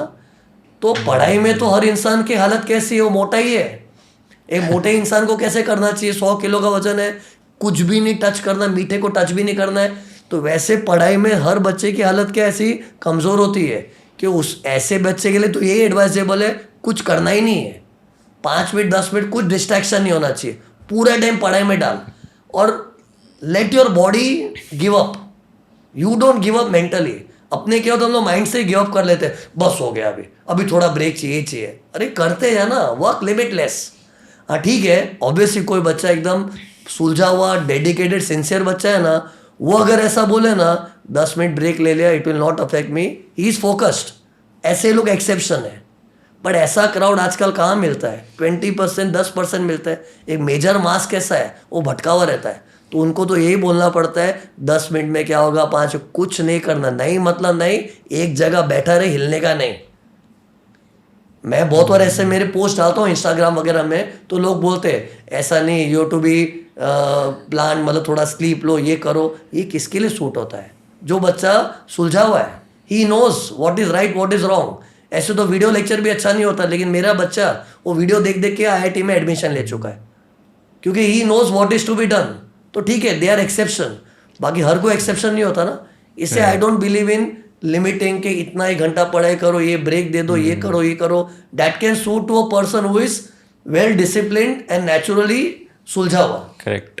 But for a layman I would not suggest, उसको तो हार्डवर्क का आदत डालना ही है। राइट। मेरे को वो लाइन बहुत काफ़ी अच्छा लगा, when you are on a mission you should work like a machine. ये काफ़ी अच्छा लगा मेरे को। वो मशीन, लेकिन क्या अपने इमोशनल हो जाते हैं ना, फीलिंग्स में, है ना, नहीं मूड नहीं हो रहा है, कभी ये नहीं हो रहा है, वो नहीं हो रहा है। ये मूड से आज जब मैं पंखा चालू करूंगा तो पंखा बंद थोड़ी होने वाला है, मशीन है, वो नॉन स्टॉप चलते रहेगा। तो अपने भी एक बार चालू हो गए, चलते रहो, बंद ही नहीं होना चाहिए। ये तो ये अपने साइकोलॉजिकल प्रॉब्लम है, नहीं बहुत हो गया, अरे भाड़ में गया, कुछ नहीं होगा, सीधा मशीन के। एक्चुअली माइंड सेट है, पूरा माइंड गेम है। अगर तुम माइंड को ऐसा ट्यून करोगे ना, नहीं अब तो बहुत हो गया, सुबह से 8 घंटा पढ़ लिया, अब तो थोड़ा ब्रेक चाहिए, ये साइकोलॉजिकल है। इट्स ऑल पूरा माइंड गेम है। अगर कोई, मैं तो 20 घंटा पढ़ने के बाद भी कुछ नहीं होगा, मैं तो कोई दिन नहाता भी नहीं था, सीधा पढ़ लेता था। ये माइंड गेम है। अगर वही मेरा माइंड करने का नहीं है ना, तो मैं हर 2-4 मिनट 2-4 घंटे में फुदकना चालू कर दूंगा, नहीं अभी तो थोड़ा ब्रेक चाहिए, थोड़ा ये चाहिए। ये पूरा माइंड गेम है। आपने एक दिन में मैक्सिमम कितने नंबर ऑफ आवर्स स्टडी किया होगा? हम लोग के टाइम फाइनल सीए में बैक टू बैक एग्जाम होती थी, बैक टू बैक, मतलब एक एग्जाम हुई, नेक्स्ट एग्जाम नहीं। अभी तो आजकल हर एग्जाम के बीच में एक हॉलीडे होती है, कभी कभी 2 हॉलीडेज भी आ जाती। हम लोग के टाइम नॉन स्टॉप एग्जाम, तो फिर बाद में चॉइस ही नहीं थी। और इतना बड़ा सीए फाइनल का सिलेबस, तो मैं तो लिटरली 1-1 घंटा सो के एग्जाम दे के आता था। 1 घंटा सो के कैसे खत्म होगा सिलेबस, बताओ। चलो अकाउंट्स और एफएम मेरे फर्स्ट 2 पेपर थे, वो प्रैक्टिकल थे, वो मैंने मैनेज कर लिया। उसके बाद मेरा 3rd पेपर था सीए फाइनल में, लॉ। इतना बड़ा लॉ, इतना बड़ा थियरी सब्जेक्ट, और लर्न करना है पूरा, एमसीक्यू सिस्टम थोड़ी था, पूरा लर्न करके डिस्क्रिप्टिव क्वेश्चंस थे। इतना बड़ा लॉ मैं कैसे खत्म करूं? मैं 2nd एफएम की एग्जाम देके अगले दिन तुरंत लॉ है, खत्म कैसे करूं इतना बड़ा ओशन सिलेबस? ऑप्शन ही नहीं था। जागो पूरा, कैसे जैसे कहते 1 घंटा सो के पूरा सीधा एग्जाम में, उसमें भी सिलेबस खत्म नहीं हो पाता था, कुछ ना कुछ छूटता ही था, लेकिन भगवान भरोसे करके पूरा पेपर लिख के आ जाओ। तो ऐसे ऐसे दिन भी काटे। ठीक है, आजकल लोग बोलेंगे इतना अगर नींद कम हो तो क्या परफॉर्मेंस निकलेगा, आई एग्री, लेकिन ये कब होता है? जब बहुत लंबे टाइम तक खींचते हो तो। मुझे कब बैकफायर किया पता है? ये जो मैं कह रहा हूँ 1-1 घंटा 2-2 घंटा सो के जाता था, मतलब मैं फुल डे पढ़ाई कर रहा था ना, तो ये मुझे 5 पेपर तक कुछ भी नहीं हुआ, इनफैक्ट 6th पेपर तक। 7th पेपर सीधा उसके साइड इफेक्ट्स आने चालू हो गए कि बड़ा हीरो बन रहा है ना, 1-1 घंटा सो के जा रहा है ना। 7वें पेपर में मेरे सामने क्वेश्चन पेपर है, आईडीडी का पेपर था, आई थिंक आईडीडी था। तो वो पेपर मैं देख रहा हूँ, क्या लिखा है, ऐसा दीवार आ गई सामने, मतलब कुछ घुस ही नहीं रहा है, एकदम पता नहीं, पूरा ब्लैकआउट हो गया था मैं, क्योंकि नींद ही नहीं की ना। और ऑप्शन क्या था मेरे पास? पढ़ना ही पड़ेगा, बीच में कोई छुट्टी नहीं। तो बाद में 7वें पेपर में लगा भाई ये भारी पड़ गया है, बहुत बड़ा रिस्क हो गया, माफ़ कर दे भगवान, मैं इतना ज़्यादा जाके कर रहा हूँ, कैसे भी मदद कर दे। कैसे तैसे करे, एग्ज़ाम में मेरा फ्रेंड चाय लेके आया था, तो उसकी चाय का ही घुटकी मार के कैसे तैसे करके पेपर लिख के आ गया। बस प्रे किया, बस कैसे भी नैया पार कर देना उसमें। एंड फिर बाद में तुरंत घर पे जाके 2-3 घंटा सो गया मैं, क्योंकि अगला पेपर एक निकालना था, ORSADP था, operation research and system analysis data processing, वो एक चैप्टर, वो एक सब्जेक्ट बचा था। कैसे भी अगर एक पेपर निकालना है तो घर पे जाके 2-3 घंटे की नींद मारने के बाद मैंने दिया। मतलब that time what I realise, you know, ठीक है अपने बहुत स्लॉग करते, पूरा सिस्टम विस्टम ब्रेक करके एक लेवल तक फर्क नहीं पड़ता, लेकिन बहुत ज़्यादा खींचोगे तो आप बोल रहे हो आपने 6 दिन सिर्फ 1 घंटे ही सोए पर नाइट? लिटरली 1 घंटा 1.5 घंटा। बाप रे। और इट वर्कड। और मुझे 2-3 पेपर लगा, मतलब कुछ नहीं हो रहा है, मैं नहीं सोया, मुझे नींद भी नहीं आ रही है, लेकिन बैकफायर करता है। मैं किसी को भी ये नहीं बोलूंगा कि ऐसे ही करो, you should learn to balance. अगर कोई बच्चा नाइट मार के पढ़ रहा है, मतलब रात को 2-3 घंटा ही सो रहा है, ऐसा कर रहा है, टाइम टू टाइम उसको बैलेंस करना पड़ेगा, है ना। सी वो टाइम तो मैं इनोसेंट था, मुझे इग्नोरेंट था, मैं तो क्या कर रहा था, नशे में बस करना। मेरा क्या नेचर था, एक चीज में घुस गए ना तो पूरा घुस जाओ, वो नशे में किए जा रहा था। लेकिन जब 7वें पेपर में हालत खराब हुई, तब मुझे रियलाइज हुआ भाई लिमिट होती है। लेकिन उस वक्त मैंने क्या सीखा, बॉडी को जवाब देने दो ना। अगर मैं पहले से सरेंडर कर देता तो मैं शायद उतना नहीं खींच पाता। और मुझे मेरे टाइम सीए फाइनल में रैंक कैसे आया, सब में अबाउ 50 ऐसे नहीं कोई 40 है तो कोई 70 ऐसे एडजस्ट हुआ है, सब 55 60 55 60 ऐसे ऐसे करके सब में इक्वली एक्सेल किया था तब जाके। और मेरे टाइम तो 50 लाना भी चैलेंजिंग ही था क्योंकि पास ही नहीं होते थे कोई। तो तब मैंने रियलाइज हुआ थोड़ा बैलेंस करो, मतलब थोड़ा एक्सर्ट किया है तो थोड़ा बैलेंस कर लो, बैलेंस करके करना है। बट तुम सोचोगे नहीं नहीं स्टार्टिंग से नहीं, इतना ज़्यादा थोड़ी स्ट्रेस लेने का होता है, you need some break, you need some healthy life, ये वो खाना अच्छा होना चाहिए। ठीक है, ये मेरा डायलॉग क्या था, when you are on mission you to work like machine, it is only mission specific, it's not for lifetime. जिंदगी भर मैं किसी को थोड़ी बोलूँगा सो मत सो, मैं तो बोला मजे की जिंदगी ले, बट मजा बाद में आएगा, आज सजा तो कल मजा ना। तो today you have to sacrifice and it is not permanently ना। मैं तो बोल रहा हूँ डिग्री आने के बाद तो मुझे क्या लगा था ना, मुझे तो 2-3 साल जेल में भी डाल देते ना, बंद हो जाए, कुछ खाना पीना थोड़ा बहुत सूखी रोटी मिल जाएगी तो भी वर्थ है। वो क्या, जब पढ़ाई चल रही होती है हम लोग रो रो के पढ़ते हैं, लेकिन जब इतनी बड़ी चीज़ मिल जाती है ना तब लगता है भाई बहुत बड़ी चीज़ मिली है। तो उसके सामने तो हमने कुछ भी नहीं किया है, लेकिन करते टाइम दुनिया भर के नखरे होते हैं, ये मुझसे नहीं हो रहा है, रात को नहीं जाग पाऊँ, ये नहीं करूँगा, वो नहीं करूँगा। लेकिन जब डिग्री मिलती है तब लगता है एवरीथिंग वॉज वर्थ इट, मतलब उससे ज़्यादा भी करना पड़ता चलता, क्योंकि जो किया है वो तो थोड़े टाइम तक किया, लेकिन जो मिल गया वो तो लाइफ टाइम मिल गया ना। आज तक मतलब इंसान मर भी जाता है ना, उसके बाद भी उसके नाम के आगे लगता है let so and so CA so and so, आगे CA की डिग्री तो हमेशा उससे चिटकी हुई रहती है ना। तो इट्स वर्थ इट, तो you have to put your heart and soul and it is for few months ना, लाइफ बन जाती है। करेक्ट। तो आपने बताया कि आप CA कर लिया, देन आपको काफ़ी सारे लेटर्स भी आने लग गए, इसमें कभी लव लेटर आया था आपको CA बनने के बाद? लव लेटर हो गया, सी लव वव का तो ऐसा है ना, देखो मुझे भी, मैंने बहुत ट्राई मारा था, मैं ऐसे नहीं बोल रहा हूँ, कॉलेज में अलग अलग लड़कियों पे ट्राई मारा, कितने लोग, कोई मुझे हाई नहीं बोलता था, कोई प्रपोज किया तो कोई सीधा मना कर दिया, तो डिसहार्टेंड होता था। ये तो एक यंग एज में होता ही है ना। काफ़ी लड़कियों के पीछे पड़ा था, लेकिन क्या है किसी ने भाव दिया नहीं।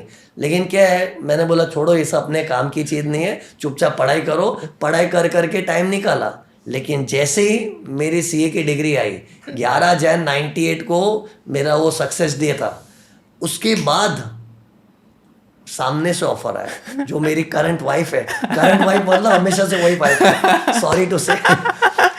तो मेरी जो वाइफ है उसने मुझे सामने से प्रपोज किया, she express her interest in me, तब जाके मेरा लव अफेयर चालू हुआ। तो तब मुझे लगा यार हर चीज का टाइम होता है, सबको ये सा लव मैरिज वो सब का क्रेज होता है, लेकिन first deserve then desire. Wow. So I deserved, when I became CA, तब मेरी मार्केट वैल्यू अलग हो गई ना।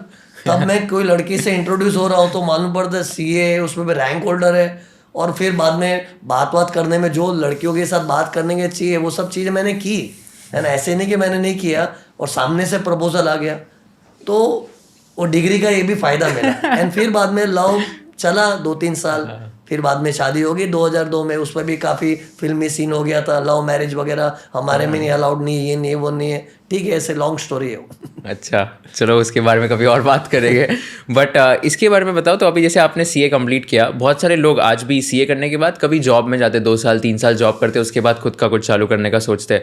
तो आपने CA बनने के बाद एग्जैक्टली क्या किया, कभी जॉब करने का सोचा, कैसी जर्नी हुई इसके बाद? यस, ये सही क्वेश्चन है। मेरी लाइफ में सबसे बड़ा कन्फ्यूजन तब आया था जब मुझे रैंक आ गया, क्योंकि मैं बचपन से पढ़ा रहा हूँ लिटरली, थोड़ा अजीब साउंड करेगा, लेकिन since the time I was in grade 11th 92 से 97 तक मैं इतना बच्चों को पढ़ा दिया था ना। मतलब मेरी मम्मी ने मुझे मोटिवेट किया, तू अच्छा पढ़ाता है यार, मतलब तू बताता है किसी को एक बार में समझ जाता है, तेरा पढ़ाने का तरीका अच्छा है। माय मॉम मोटिवेटेड मी, तब मुझे लगा हाँ यार लोगों को पढ़ाना भी नहीं आता, मैं पढ़ा पा रहा हूँ, तो मेरी हॉबी सी बन गई। दोस्तों यारों को बहुत लोगों को पढ़ाया। मेरा सबसे पहला एक ट्यूशन था, फ्रेंच पढ़ाया था मैंने, किसी बच्चे को 8th ग्रेड का फ्रेंच सब्जेक्ट मैंने पढ़ाया था, फ्रेंच पढ़ाया, किसी को बायोलॉजी, किसी को मैथ्स, दुनिया भर की चीज़ें पढ़ाई। और जब मेरे स्कूल के बच्चे कॉलेज में आ गए तो उनको अकाउंट्स पढ़ाने लगा। ओके, तो 92 से 97 मेरी पूरी जर्नी है ना, प्राइवेट ट्यूशन और दोस्त यारों को पढ़ाना, किसी से फीस लेके पढ़ाया, किसी को फ्री में पढ़ाया, लेकिन इतना पढ़ा लिया ना तो मुझे पढ़ाना एक पैशन हो गया मेरा, कि बस पढ़ाना ही है। और मैं तो सोचा था बस अभी खुद की क्लास ही चालू करके यही करना है, लेकिन प्रॉब्लम क्या होगी, रैंक आ गया ना।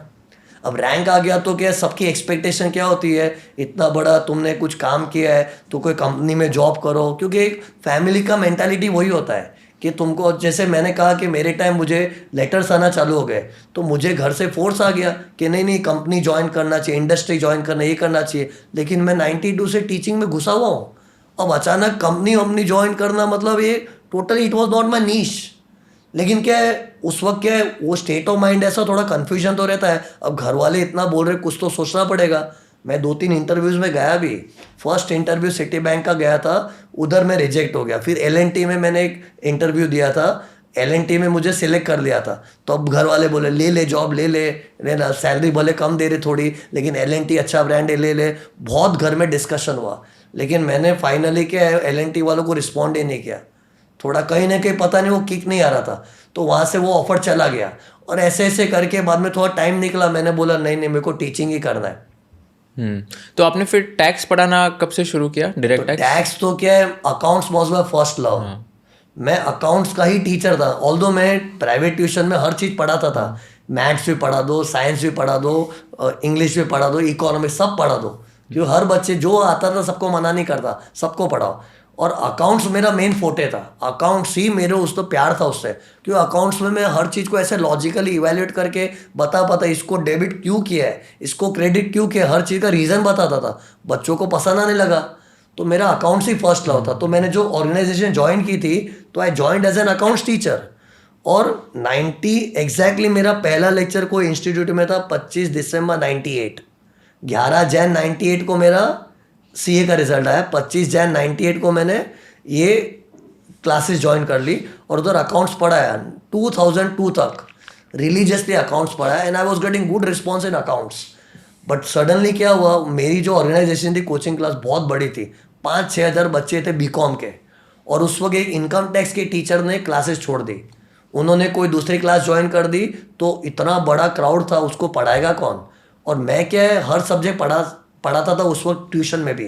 तो मुझे मेरे एम्प्लॉयर ने कहा कि यार तू इनकम टैक्स पढ़ा सकता है क्या? अपने आप एक टीचर ने छोड़ दिया है, अब इतने सारे बच्चे उनको कौन संभालेगा, तू पढ़ा सकेगा? सर मैं पैसे तो पढ़ाता तो हूँ, इनकम टैक्स मैंने सब सब्जेक्ट पढ़ाता हूँ, पढ़ा लूँगा, बट सर अकाउंट्स मेरा मत छुड़वाना, क्योंकि अकाउंट्स मेरा मेन है। वो तू अकाउंट्स भी पढ़ा, ये भी पढ़ा, कौन मना करता है? तो मैंने टैक्स चालू किया, और जब टैक्स चालू किया, पहले एज अ स्टूडेंट टैक्स मेरे को कुछ भी नहीं आता था। आई जस्ट मैनेज टू पास, रट्टा मार के कैसे जैसे करके मैनेज कर लिया। लेकिन जब मैंने वो चीज़ हाथ में ली, तब मैंने अलग अलग चार्ट्स बनाए, कीवर्ड्स बनाए, शॉर्ट फॉर्म्स बनाए। मतलब टैक्स जो लॉ जैसी चीज़ है ना, उसको मैंने अपने सिंपल लैंग्वेज में कन्वर्ट कर दिया, ताकि मतलब नॉर्मल चीज़ लगे, ऐसा लॉ जैसा कोई बड़ा पहाड़ ना लगे। उसको ऐसा सिंप्लीफाई किया, फर्स्ट ईयर के बाद ही ऑलरेडी उस क्लासेस में मतलब बहुत बच्चे आते थे, 10-10 बैच आते थे, सीधा 15 बैच हो गया। मतलब instead of some teacher living the class, उसका डिसएडवांटेज के बदले एक नया एडवांटेज आ गया। एंड मैंने खुद ने रियलाइज़ किया यार मैं अच्छा पढ़ा सकता हूँ टैक्स यार। अलग अलग शॉर्टकट चार्ट्स वगैरह कीवर्ड्स बना बना के बहुत अच्छा रिस्पॉन्स है, बैचेस बढ़ते यार है। लिटरली मेरे टीम बन गई थी, मतलब मैं लीड करूँगा, मेरे नीचे, मैं टीचर लोग का नाम नहीं लेना चाहूँगा, लेकिन 1 2 3 4 5 लोग थे मेरे अंडर। वो जो मैं पढ़ाऊँगा सेम चीज़ वो लोग पढ़ाएंगे। मैंने एक सिस्टम सेट कर दिया था, ये इनकम फ्रॉम अदर सोर्स है तो उसमें ये कीवर्ड यूज़ करना है, इनकम फ्रॉम सैलरी तो उसमें ये चीज़ ऐसे पढ़ाना है। पूरा सिस्टम ही ले डाउन कर दिया था, और बस सबको फॉलो करना है। और इतनी टीम क्यों रखनी पड़ी, क्योंकि मैं अकेला सबको मैनेज नहीं कर पाता। देखते देखते 20-20 बैच हो जाते थे, Sunday special batch, Thursday special batch, in a day सुबह से लेके जो 7 बजे से चालू कर रात को 9 बजे तक पढ़ा ही रहा हूँ। एक ही चीज़ घिस घिस के इतने बच्चों को पढ़ा लिया, और बाद में सबको डेलीगेट कर सब लोग ने वो सिस्टम फॉलो किया। और धीरे धीरे पता चला यार मेरे नोट्स तो काफ़ी पॉपुलर हो रहे हैं, मतलब कॉलेजेस में भी वो सिस्टम से चालू हो गया, क्योंकि लोगों ने कभी एक्सप्लोर ही नहीं किया था कि लॉ जैसी चीज़ भी सिंप्लीफाई हो सकती है, उसको keyword, chart form, short form में बन सकता है। तो तब मुझे लगा यार ये तो यार सही डिसीजन है।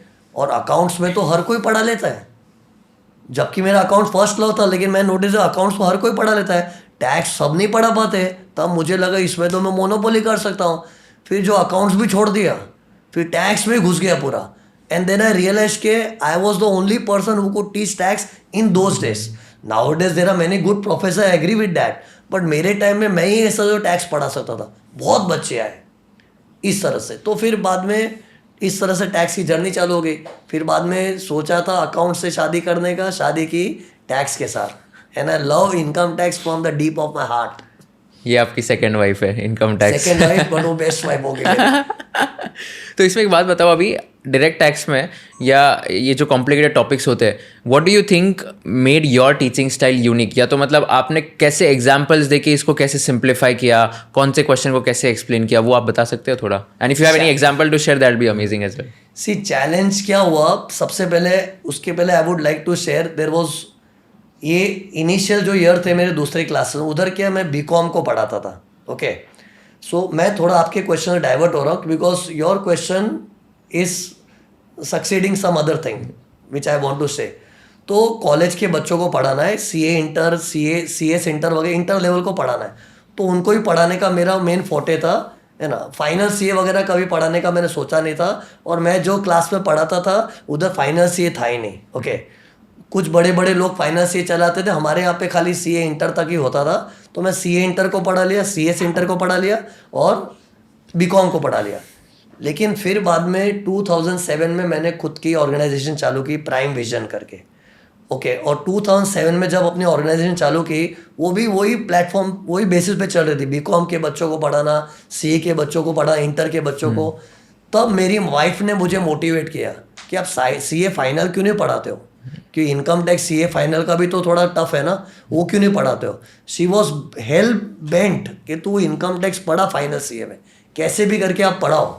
तो मैंने बोला नहीं, सीए फाइनल को पढ़ाना, इतने बड़े बड़े केस लॉज होते, ये होते हैं, वो सब मेरे बस की बात नहीं है। But she forced me. तो मैंने 2009 में एक चांस लिया कि मैं सीए फाइनल को पढ़ाऊँगा।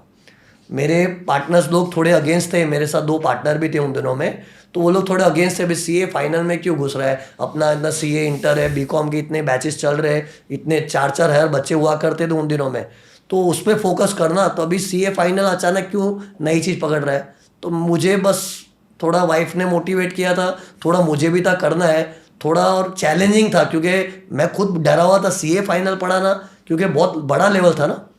तो मैंने चांस लिया। 2009 में मेरा फर्स्ट बैच था।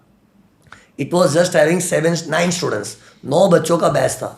और मैंने वही अपनी जो बीकॉम और सीए इंटर के बच्चों को पढ़ाने की स्ट्रैटेजी थी, वो स्ट्रैटेजी से पढ़ाया।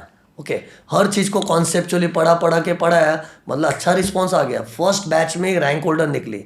आई still remember the name of the student, she might have forgotten me, I don't forget her. Sonali करके लड़की थी, सोनाली। अगर बाय चांस वो कोइंसिडेंटली पॉडकास्ट देख रही है, she will agree to that. Sonali नाम की लड़की थी, she was a ranker in my first batch.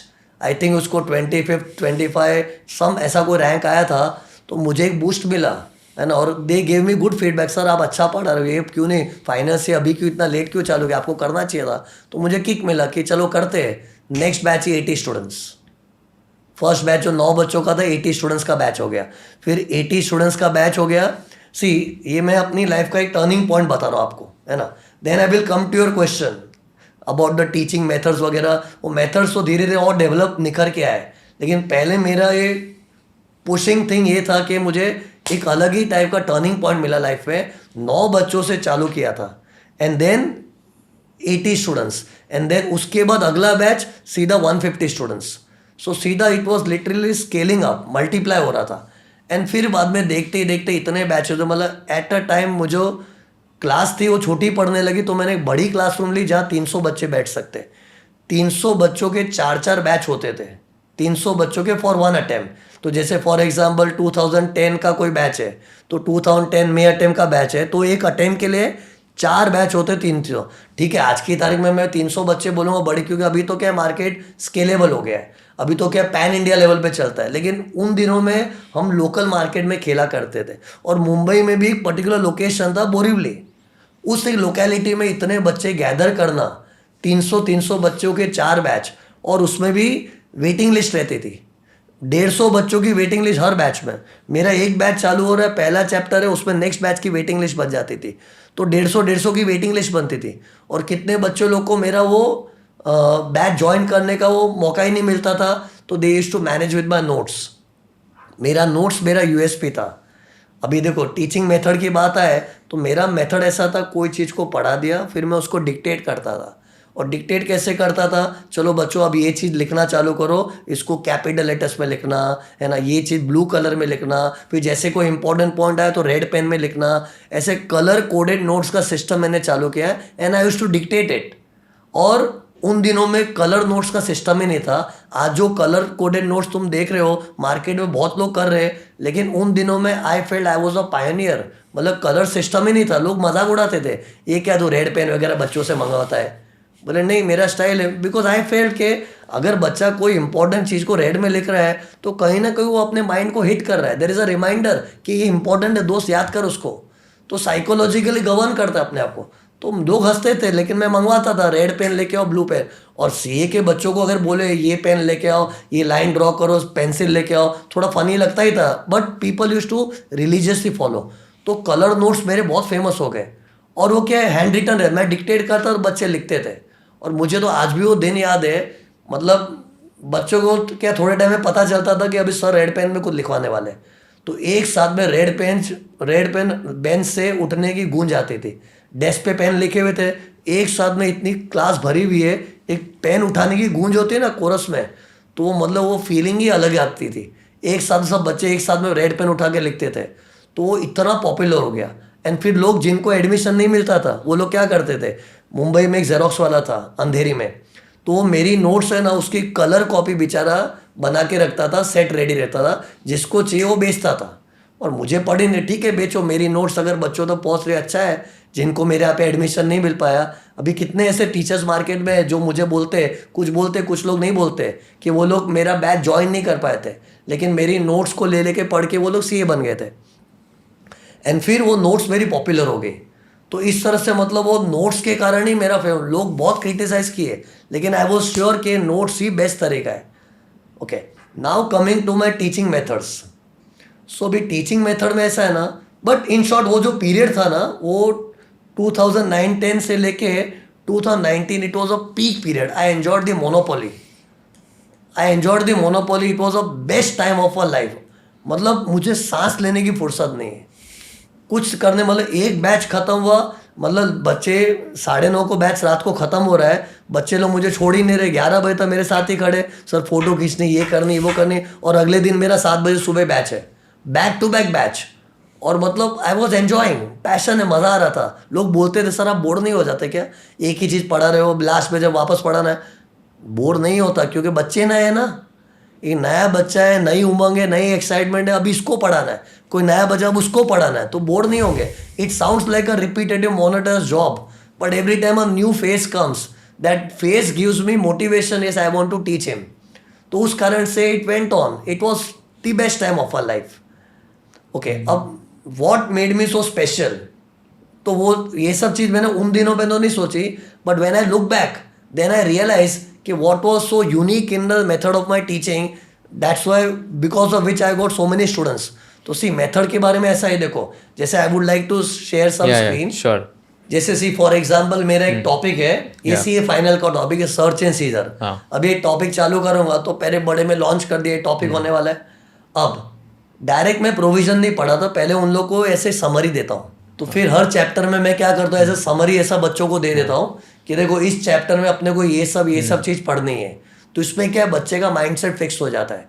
It's like you know, जैसे हम लोग कोई नई जगह पे जाते हैं तो हम लोग जीपीएस चालू करते हैं, और एक बार जीपीएस चालू कर दिया मोबाइल में तो अपने को क्या क्लैरिटी रहती है कि भाई मैं 1 घंटे में पहुंचूंगा, किधर राइट टर्न आएगा, किधर लेफ्ट है, you know the journey, and that makes you very comfortable. Imagine आप जीपीएस के बगैर यहाँ वहाँ तुम भटक रहे हो, कभी गलत जगह चले, कभी कहाँ जा रहे हो पता ही नहीं चल रहा है, तो ये मेरा जीपीएस है। तो दिस इज माई जीपीएस। तो इन लोग हर बच्चे को पता होता है कि ये चैप्टर में सर कुल हमको 7 चीज पढ़ाएंगे। ओके, और हर चीज में मैं सीक्वेंसिंग के ऊपर जबरदस्त वर्क करता हूँ। सीक्वेंसिंग बहुत इंपॉर्टेंट, जैसे सी आज हम लोग सारे गामा पाधा नीसा, इसको एक प्रॉपर सीक्वेंस में सेट करेंगे ना तो म्यूजिक बनता है। वो पॉइंट क्या है, you have to arrange sequence. तो मेरा सीक्वेंस के ऊपर मैं बहुत काम करता हूँ। अभी तो ठीक है, इतने सालों से पढ़ा हो गया, मेरे माइंड में सारी सीक्वेंस सेट है, लेकिन शुरुआत में मैं सीक्वेंस पे काम, पहले ये बोलना है, फिर ये बोलना है, फिर ये बोलना है, क्योंकि सीक्वेंस वही सारे गामा पाधा निसा सीक्वेंस में तो म्यूजिक बनता है। और जितना अच्छा सीक्वेंस उतनी प्यारी म्यूजिक बनती है, और वही सीक्वेंस बिगड़ गई तो it can become a bad noise also. तो सीक्वेंस है, तो वो सीक्वेंस में अरेंज करके बच्चों को बता देता हूँ, और बच्चा भी क्या मेंटली प्रिपेयर्ड है कि अपने को ये सब चीज़ करनी है। एंड फिर बाद में जगह जगह पे मेरे कीवर्ड होते हैं, जैसे मेरा कीवर्ड है जो मेरे स्टूडेंट जानते हैं, बड़म बजो, कि रेड में उनको किसकी तलाश है, बड़म बजो। बड़म बजो मतलब books, documents, money, Boolean, jewellery, ये सब की तलाशी लेने आते हैं। तो ऐसे कीवर्ड जगह जगह भी यूज़ करता हूँ, ऐसे कीवर्ड। और सी आई बिलीव कि मैं अगर अच्छी हैंडराइटिंग में लिखूंगा तो उससे विजुअल इफेक्ट होता है। आधा रिटेंशन इज विजुअल मेमोरी, और विजुअल मेमोरी के लिए मैं खुद एफर्ट डालता हूँ कि मैं खुद अच्छी तरह मेरे आईपैड पे लिखूँ। अगर मैं अच्छी तरह लिखूंगा तो उसका विजुअल इम्पैक्ट अच्छा आएगा, वो बच्चे के माइंड में छप जाएगा।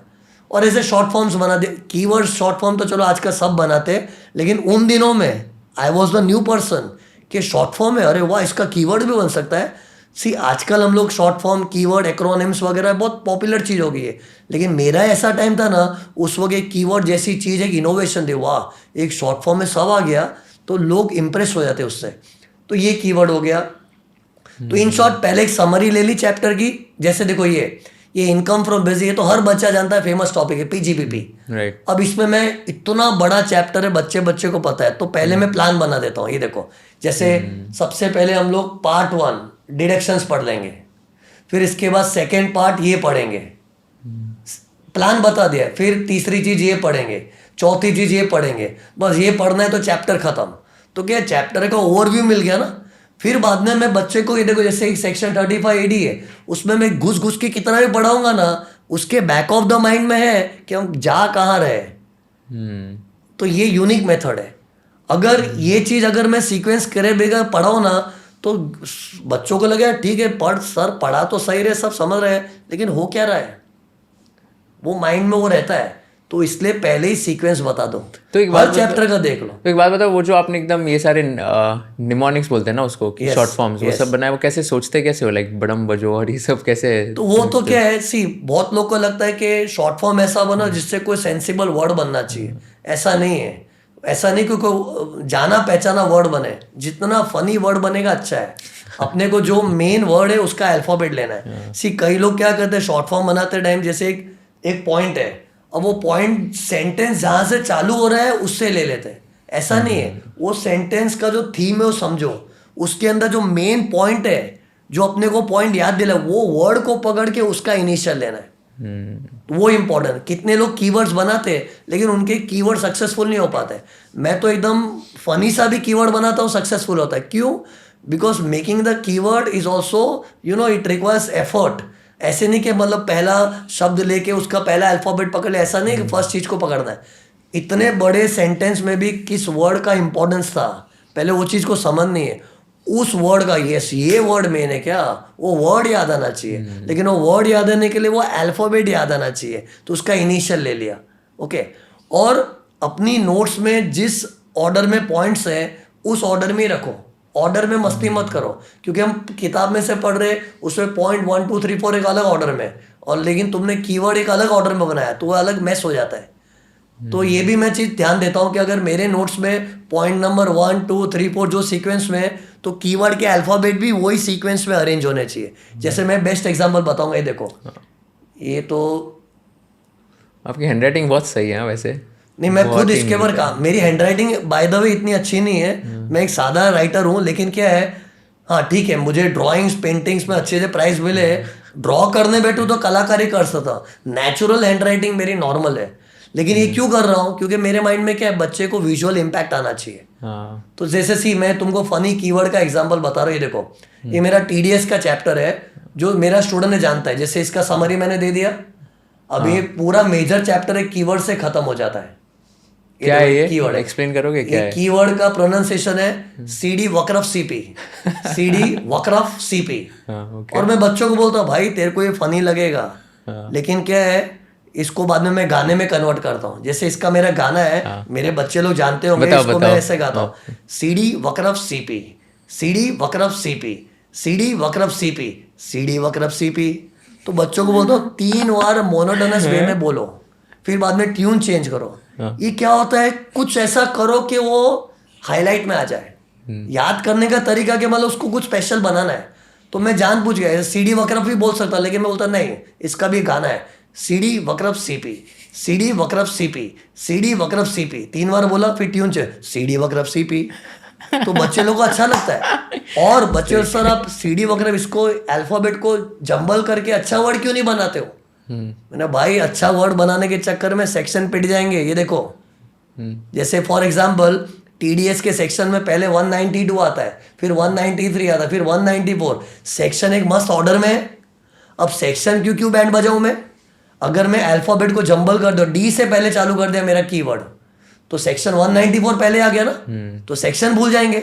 ये क्या है SIDI इसमें? फिर जैसे एस हो गया सैलरी, सैलरी का टीडीएस। ये तो क्या अभी 2 मिनट में सबको टीडीएस का चैप्टर भी याद हो जाए। सैलरी का टीडीएस हो गया, इंटरेस्ट ऑन सिक्योरिटीज पे टीडीएस कटता है, डिविडेंड पे टीडीएस कटता है, interest other than interest on securities.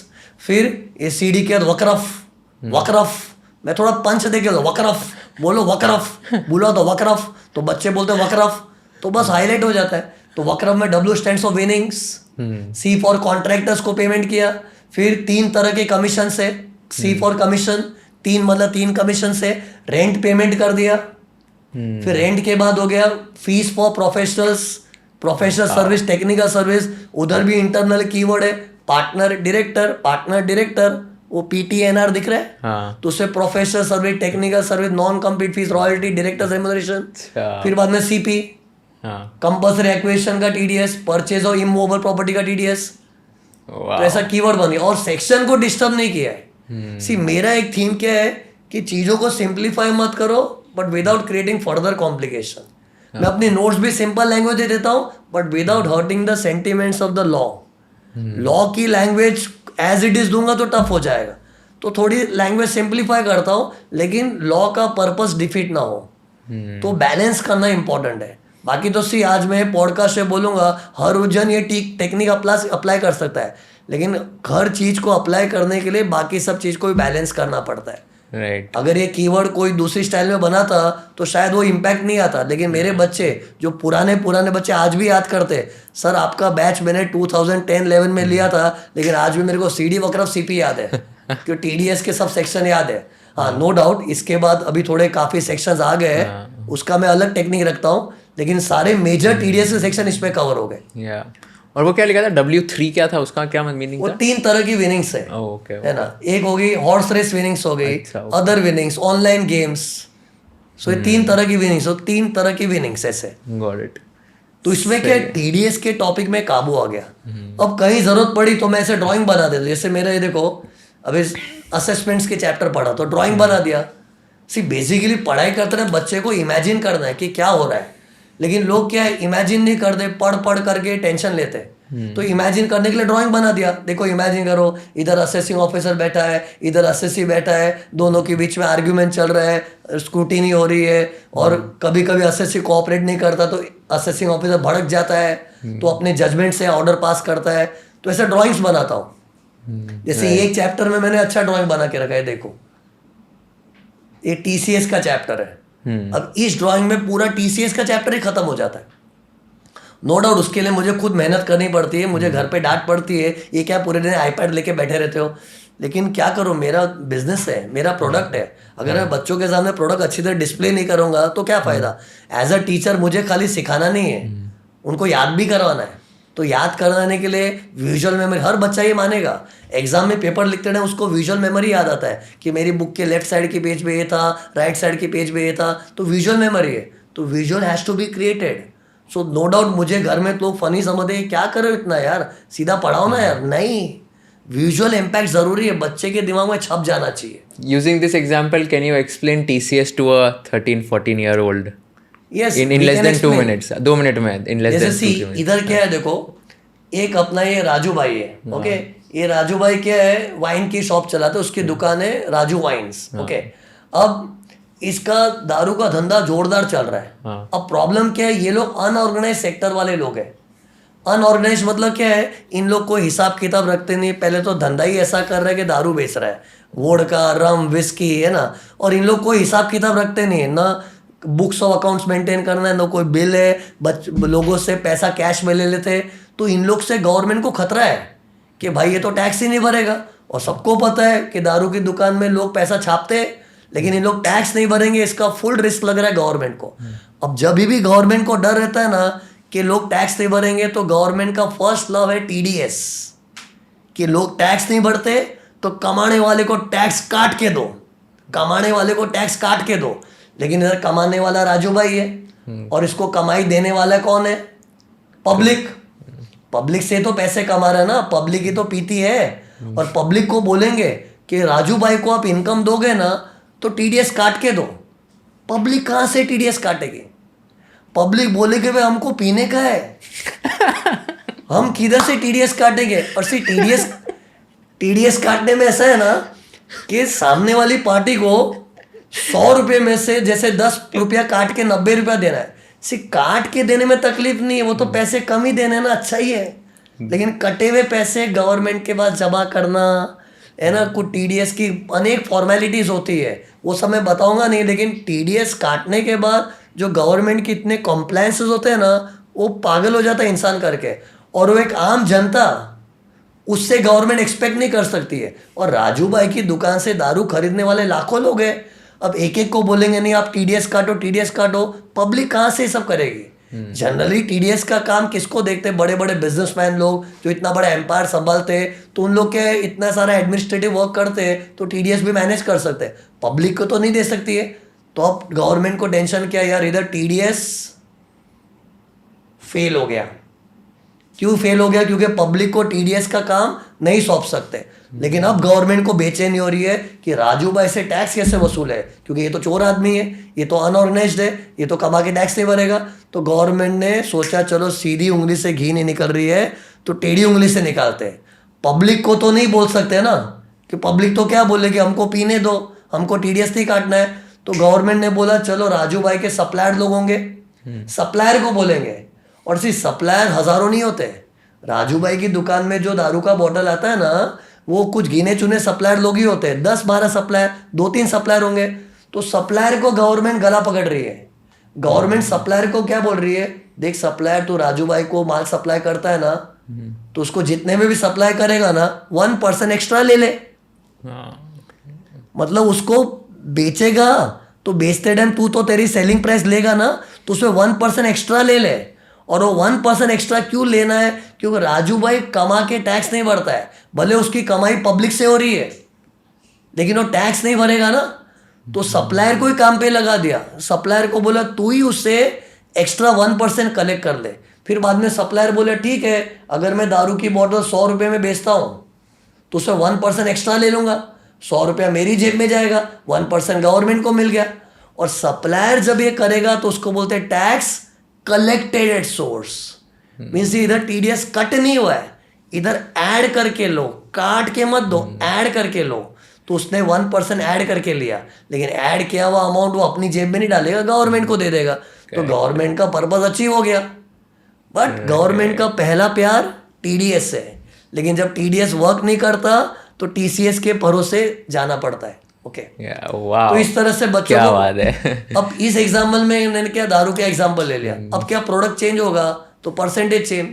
Jin Jin product में गवर्नमेंट को लगता है कि लोग अनऑर्गेनाइज्ड सेक्टर के हैं, तो उधर टीडीएस अगर वर्क नहीं कर रहा है तो टीसीएस से गवर्नमेंट काम चला रही। तो ये एग्जाम्पल मेरा बेस हो जाता है। ओके अब बाद में कभी राजू भाई को दारू वाला बना दिया, राजू भाई पार्किंग वाला, राजू भाई टोल वाला, उसका बिजनेस चेंज करते रहता हूँ, लेकिन इतने के अंदर पूरा खत्म। वाह, एकदम क्रिस्प वे में। आई थिंक 5-10 मिनट में तो टीसीएस ही समझा दिया आपने। मेरे को तो मेरे सीए के दिन याद आ गए 2017-18 के। बट वेरी वेरी इंटरेस्टिंग, काफ़ी मज़ा आया। You just tell me one thing, like अभी my question here is like what do you think has been the biggest mistake in your career? You think biggest mistake of in my career? Yes, I would agree that मेरी mistake हुई है। मेरा जो peak था, ऐसे तो हमेशा से मुझे since the time I started coaching मुझे बहुत अच्छा रिस्पांस मिला है। लेकिन जो 2009 से लेके 2019 वो जो डेकेड था, उधर जो मुझे मोनोपोली मिली है कि शिरीष व्यास को हर कोई जानेगा, हर कोई, ये पुराने दिन के लोग मानेंगे, हर कोई जानेगा। जो पीक मैंने लिया था ना, उसको मैंने मोनेटाइज नहीं किया। इन द सेंस मेरी नोट्स इतनी पॉपुलर थी, लोग पागल थे, मुझे पता भी था, लेकिन मैंने कभी भी उसको पब्लिश नहीं किया, है ना। मुझे ये भी पता था बच्चा बच्चा जो टीचर बना है, हर टीचर मेरी नोट्स यूज करके पढ़ा रहा है।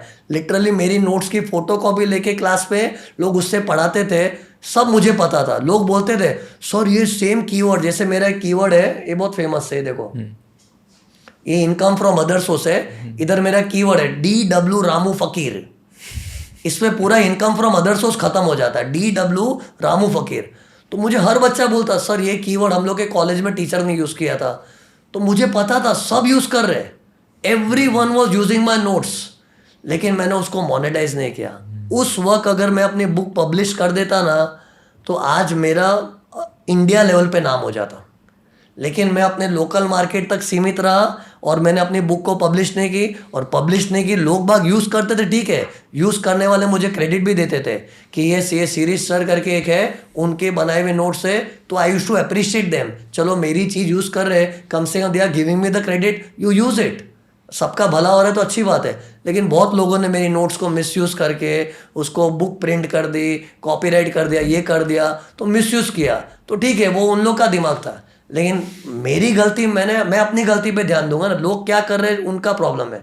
मेरी गलती क्या थी, मैंने उस राइट टाइम पे मेरी बुक को पब्लिश कर दी होती ना, तो it would have made miracles. Okay, अभी ठीक है इस पे ज़्यादा नहीं घुस सकते, लेकिन I miss that bus of printing the book at right time, because I never realise कि मेरा नोट्स इतना बड़ा प्लस पॉइंट है। ठीक है मुझे पता, लेकिन इतना नहीं पता था कि इतनी ज़्यादा अच्छी चीज़ है, क्योंकि मैं तो नेचुरली जो करता था, लेकिन उसको मैं राइट टाइम पे पब्लिश कर देता ना, तो एक अलग ही इम्पैक्ट होता। This is first mistake of a life, ठीक है, I can not undo, but anyways इतना रिपेंट करके मतलब नहीं, I feel it's never too late, है ना। मैं तो ऐसा ना, मैं नीचे भी गिर जाऊँ ना, 10 बार गिर के भी उठ के बाउंस बैक कर सकता हूँ। तो मेरे में उसके लिए I am grateful to God कि मेरे अंदर वैसा नेचर, सॉफ्टवेयर ही मेरा ऐसा है कि मेरे को कोई 10 बार पटकेगा, मैं 5वीं बार उठ के उसको सीधा फाइट कर सकता हूँ, I can do that. But if you ask me my mistake, yes this is my mistake, I agree, I was never money minded. You have to see, पैसों का पागलपन नहीं होना चाहिए, but you have to be money conscious. This is what I learn. मैं इतना emotional हो जाता बच्चों को पढ़ाने में, पढ़ो पढ़ो, इतना कोई बच्चा सर्विस मांग रहा है, पूरा सर्विस में घुस जाता था। मनी जरा भी पड़ी नहीं थी, बस it was coming naturally. But then I realise यार मनी माइंडेड मतलब पैसों का पागलपन मत रखो, लेकिन you be money conscious, that money is also important, so that you realise at a later stage. So that is one mistake. अगर वो चीज़ नहीं की होती तो एक अलग ही रुतबा होता मार्केट में आज की तारीख में। दूसरी मिस्टेक, 2018 का टाइम था, वीडियो लेक्चर चालू हो गए थे, सैटेलाइट लेक्चर वगैरह ये सब सिस्टम चालू हो गया था। मतलब पहले Google drive, pen drive lecture तो इतने नहीं हुए थे। शुरुआत में क्या है, 2017-18 में सैटेलाइट लेक्चर होता था। मतलब मैं यहाँ पढ़ा रहा हूँ, राजस्थान का बच्चा, कोई मध्य प्रदेश का बच्चा मेरा लेक्चर देख पाएगा, ऐसा सैटेलाइट सिस्टम चालू हुआ था। काफ़ी लोगों ने अडॉप्ट किया, लेकिन मैं उसके अगेंस्ट था। मेरे पास भी 1-2 ऑफर आए थे, लेकिन मैंने नहीं, जिसको पढ़ना है मेरे सामने इधर आओ, मैं सामने जो बच्चे बैठे उनको पढ़ाऊंगा, तो मैंने उसको अडॉप्ट नहीं किया। फिर धीरे धीरे रिकॉर्डेड वीडियो का सिस्टम आ गया, यूट्यूब में एजुकेशन के चैनल्स बनने लगे, लोग एजुकेशन यूट्यूब के थ्रू प्रोवाइड करने लगे, लोग अपनी वीडियो रिकॉर्ड करने लगे। तो मैंने बोला रिकॉर्डेड वीडियो क्या होता है यार, पढ़ाई तो क्या होती, बच्चा सामने मैं उसको पढ़ा रहा हूँ, और खाली पढ़ाना थोड़ी है, उसको मोटिवेट करना है, उसको मेंटोर करना है। तो जब तक बच्चा सामने नहीं होगा तब तक क्या है, और ये वीडियो के थ्रू उसको कॉमोडिटाइज कर देना, तो I was completely against it, है ना। मतलब वीडियो, मुझे बच्चों ने बोला सर आप इतना मोटिवेशन दे रहे हो, हम लोग को लिटरली आग लगती पढ़ने के लिए, लेकिन आप अपने तक ही क्यों सीमित कर रहे हो, आजकल तो यूट्यूब में सब आ रहा है। ये 2018-19 की बात है। बोले सर आप यूट्यूब में वीडियो डालो, ये करो, ताकि आपका जो मोटिवेशन है, आपकी जो टीचिंग, उसका सबका फ़ायदा मिले। बोला नहीं ठीक है करेंगे। मैंने लिटरली लेट गो किया, और मैं अपने आप को जस्टिफाई कैसे करता, टाइम ही नहीं है, टाइम ही नहीं है ना। जब टाइम मिलेगा तब देखेंगे। वो मैं खुद ही अपने अगेंस्ट गया ना। मैं क्या बोलता हूँ, don't wait for perfect situation, make the situation perfect. तो मैंने खुद नहीं वो फॉलो नहीं किया, कि मैं सोच रहा ठीक है टाइम आने पे करेंगे, मैंने किया नहीं। और बाद में वीडियो लेक्चर धीरे धीरे पॉपुलर होने लगा, फेस टू फेस भी चल रहा था, लेकिन जैसे ही कोविड आ गया, फेस टू फेस टोटली बंद, जिससे मुझे बेहद प्यार था कि फेस टू फेस ही पढ़ाना बच्चों को, क्योंकि मुझे पढ़ाना ही नहीं था, उनकी लाइफ चेंज करनी थी। आज भी मेरा वीडियो जो मैं लिख के देता हूँ, जो बच्चा ये पॉडकास्ट देख रहा है, he will write in the comments कि सर ने हमको खाली पढ़ाया नहीं है, हमको लाइफ जीना सिखाया है। बट वो सब कब पॉसिबल होता है? जब बच्चा फेस टू फेस आया ना, तो बस मुझे फेस टू फेस का अलग ही एक अट्रैक्शन था। लेकिन कोविड में क्या है, बंद हो गया फेस टू फेस, सडनली बंद। मेरे बैचेस बीच मजदार में रह गए, तो उनके लिए ज़बरदस्ती मैंने रिकॉर्डिंग करके उनका बैच तो ख़त्म कर दिया। लेकिन उसके बाद भी मैंने रिकॉर्डिंग को अडॉप्ट नहीं किया, क्या सोच के ठीक है ना, कोविड आया है, बंद हो जाएगा।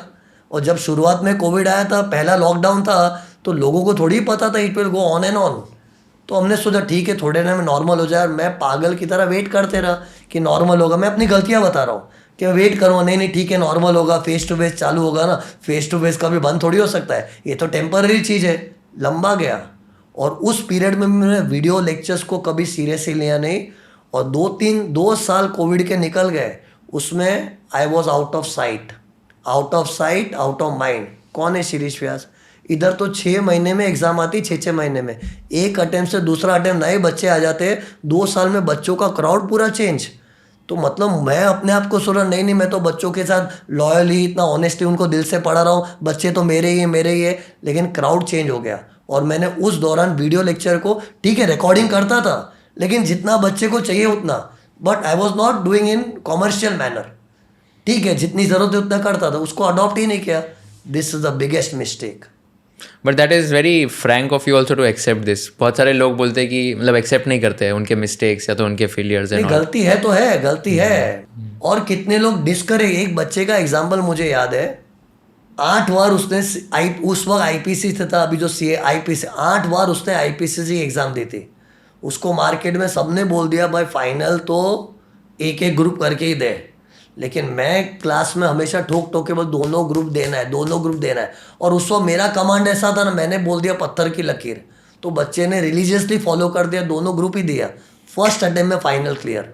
इससे मैं बच्चों को बोलना चाहता हूँ, इवन दो इंटर तुम्हारा 8 अटेम्प्ट लगा है, इट्स नॉट डिफिकल्ट कि तो फाइनल फर्स्ट अटेम्प्ट में नहीं हो सकता। फर्स्ट अटेम्प्ट में हुआ था।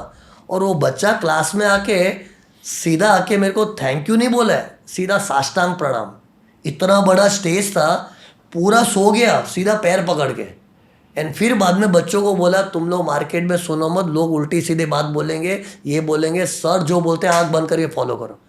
तो ये सब अच्छी बहुत सारी चीज़ें हुई थी, मतलब जिसको मैं ना हाइप करके ना मार्केटिंग करके कर सकता था, but I never did it. It naturally happened. But आज अगर मेरे पास में कोई प्रूफ मांगे कि तूने ऐसा सब किया, क्या प्रूफ है? कुछ भी नहीं है। आज की तारीख में ऑडियंस के सामने मैं एक नया टीचर हूँ, just another teacher, that's it. Because no one has read my heart, at least the new generation. The old generation knows what I have done for them, and they will agree and they will comment on this podcast. वाह, मेरे तो goosebumps आ रहा है एकदम ऐसे बात करके। But एक बात बताओ, इसमें आपने अभी टोटल कितने स्टूडेंट्स को ऑन लाइक पढ़ाया होगा इन योर करियर? कितने को ऐसे नंबर? काउंट तो रखा नहीं, लेकिन सी आई कैन से आराम से more than it is in lakhs only. Oh wow, 1.5-2 lakh तो हो चुके। क्या बात है। ये ऑफलाइन बोल रहे हो आप? 1.5-2 लाख ऑफलाइन के कारण, अभी वीडियो लेक्चर, क्योंकि 92 से मैं यही काम कर रहा हूँ ना। फॉर्मल कोचिंग क्लास मैंने चालू किया 98, है ना। बट आज भी मेरे अंदर वो किक है कि मतलब तोड़ना है, सीधा आके पढ़ाना है। और ये जो मैं नई नई नोट्स, ये मेरा न्यू क्रिएशन है। ऐसे नहीं कि मैं एकदम लेड बैक होके बैठ गया हूँ, बहुत पढ़ा लिया। मैं अभी भी नया चीज़, जैसे ये बोलते हैं ना अपने मोबाइल में, आईफोन वाले भी एक नया सीरीज लाता है, आईफोन 12, आईफोन 13, कुछ लोग वो नया करते, अपग्रेड करते। तो मैं भी अपने आप को अपग्रेड कर रहा हूँ। तो ये जो मेरा नया जो नोट्स का क्रिएशन है, आप जो बोल रहे हैं कि आपने बहुत अच्छी तरह लिखा है, ये मेरा न्यू चीज़ है। पहले थोड़ी होती थी, पहले तो मैं क्लास में डिक्टेट करता था, बच्चे लिखते थे। तो अभी मैंने नई चीज़ चालू की है। सो इतने साल पढ़ाने के बाद भी ऐसे नहीं कि मेरे अंदर वो ठंडा पड़ गया हो। इट इज़ जस्ट मार्केट ने मेरा साथ नहीं दिया, कुछ सिचुएशन ऐसे आ गई। But I am not irrelevant, I am completely relevant, rather I am more relevant if a person can understand me and he can see my lectures. He will come to know what depth of knowledge he will get. इसमें एक बात हो, तो अभी 1.5-2 lakh students को आपने पढ़ाया। What is the weirdest question which a student has asked you in your entire career? Weird question तो अभी ऐसे काफ़ी हुए, लेकिन अभी आप सडनली ऐसे पूछोगे तो याद करना, I can just think of, जैसे यही एग्जांपल ले लो, रेड का टॉपिक होता है सीए फाइनल में, सर्च एंड सीजर, है ना। तो उसमें मैं बता रहा हूँ कि अपने घर पे जब रेड गिरती है तो इनकम टैक्स वाले आके तलाशी लेते ये करते, और जैसे बुक्स ऑफ अकाउंट्स मिलती है तो वो लोग क्या उसके ऊपर इनकम टैक्स का ठप्पा मारते हैं, बुक्स ऑफ अकाउंट्स पे इनकम टैक्स का ठप्पा मारते हैं और ठप्पा मार के लेके आते हैं, ताकि बाद में अस्से से मुकर ना जाए ये तो मेरी बुक्स थी नहीं, उसके सामने ठप्पा मार के लेके आते हैं। तो ऐसा रेड में कल्चर होता है। तो पढ़ा रहा था तो एक बच्चे ने पूछा, सर लेकिन बुक्स तो लैपटॉप में होती है ना, तो लैपटॉप पे कैसे ऐसे ठप्पा मारेंगे? मेरा भाई प्रिंट आउट निकाल के, वो लोग तेरा लैपटॉप उठा के नहीं लेके आएंगे, बुक्स का प्रिंट आउट निकाले, प्रिंट आउट लेके। ठीक है, बच्चों को ऐसा वेड़ नहीं बोल सकते, इनोसेंट होते हैं। आज अगर मैं भी बच्चा होता, एक अलग धुनकी में होता, तो नेचुरली क्वेश्चन निकल सकता है। So since you said weird, I find it little weird, but it's okay. I respect every doubt of the student. तू कोई फनी डाउट पूछ, जो भी है, डाउट इज डाउट। उसके माइंड में अगर किसी के डाउट को मैं अगर डिग्रेड कर दूं तो क्या है, बच्चे को वो खत्म ही हो जाएगा पूछने का।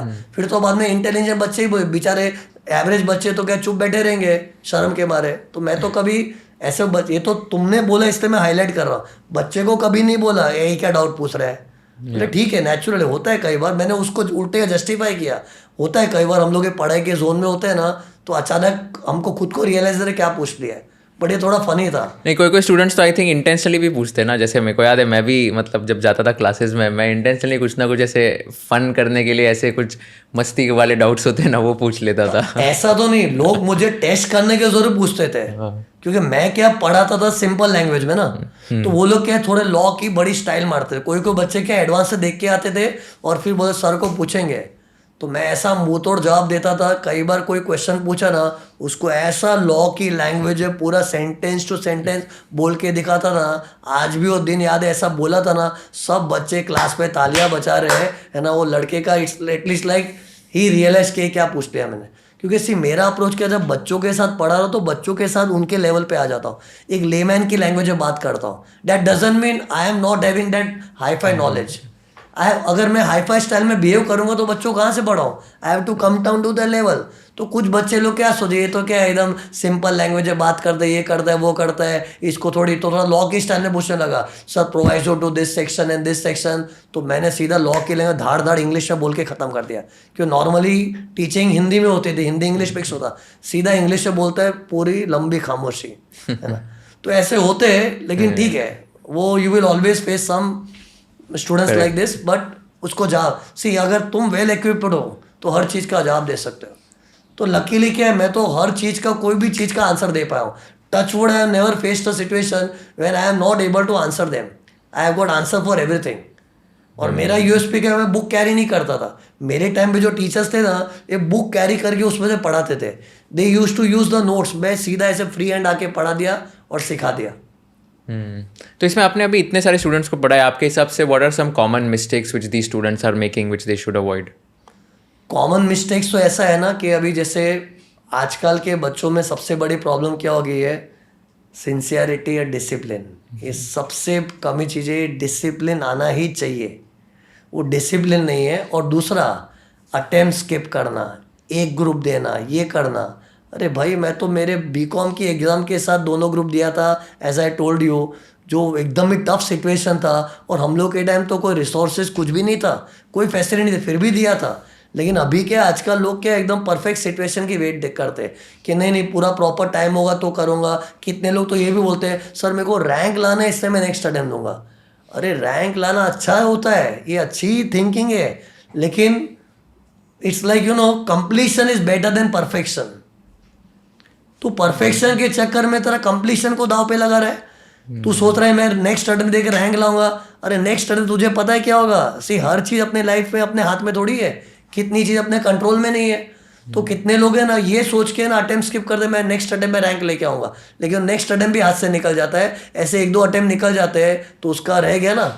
तो ठीक है, you strive for perfection, but always remember completion is better than perfection. Yes, if you can complete and you can be perfect, that's the best thing. But पहले कंप्लीशन को दाव पे मत लगा ना। मैं तो खुद बच्चों को बोलता रैंक लाना है, लेकिन अगर अटेम्प्ट ड्यू हो रहा है तो स्किप भी नहीं करना है।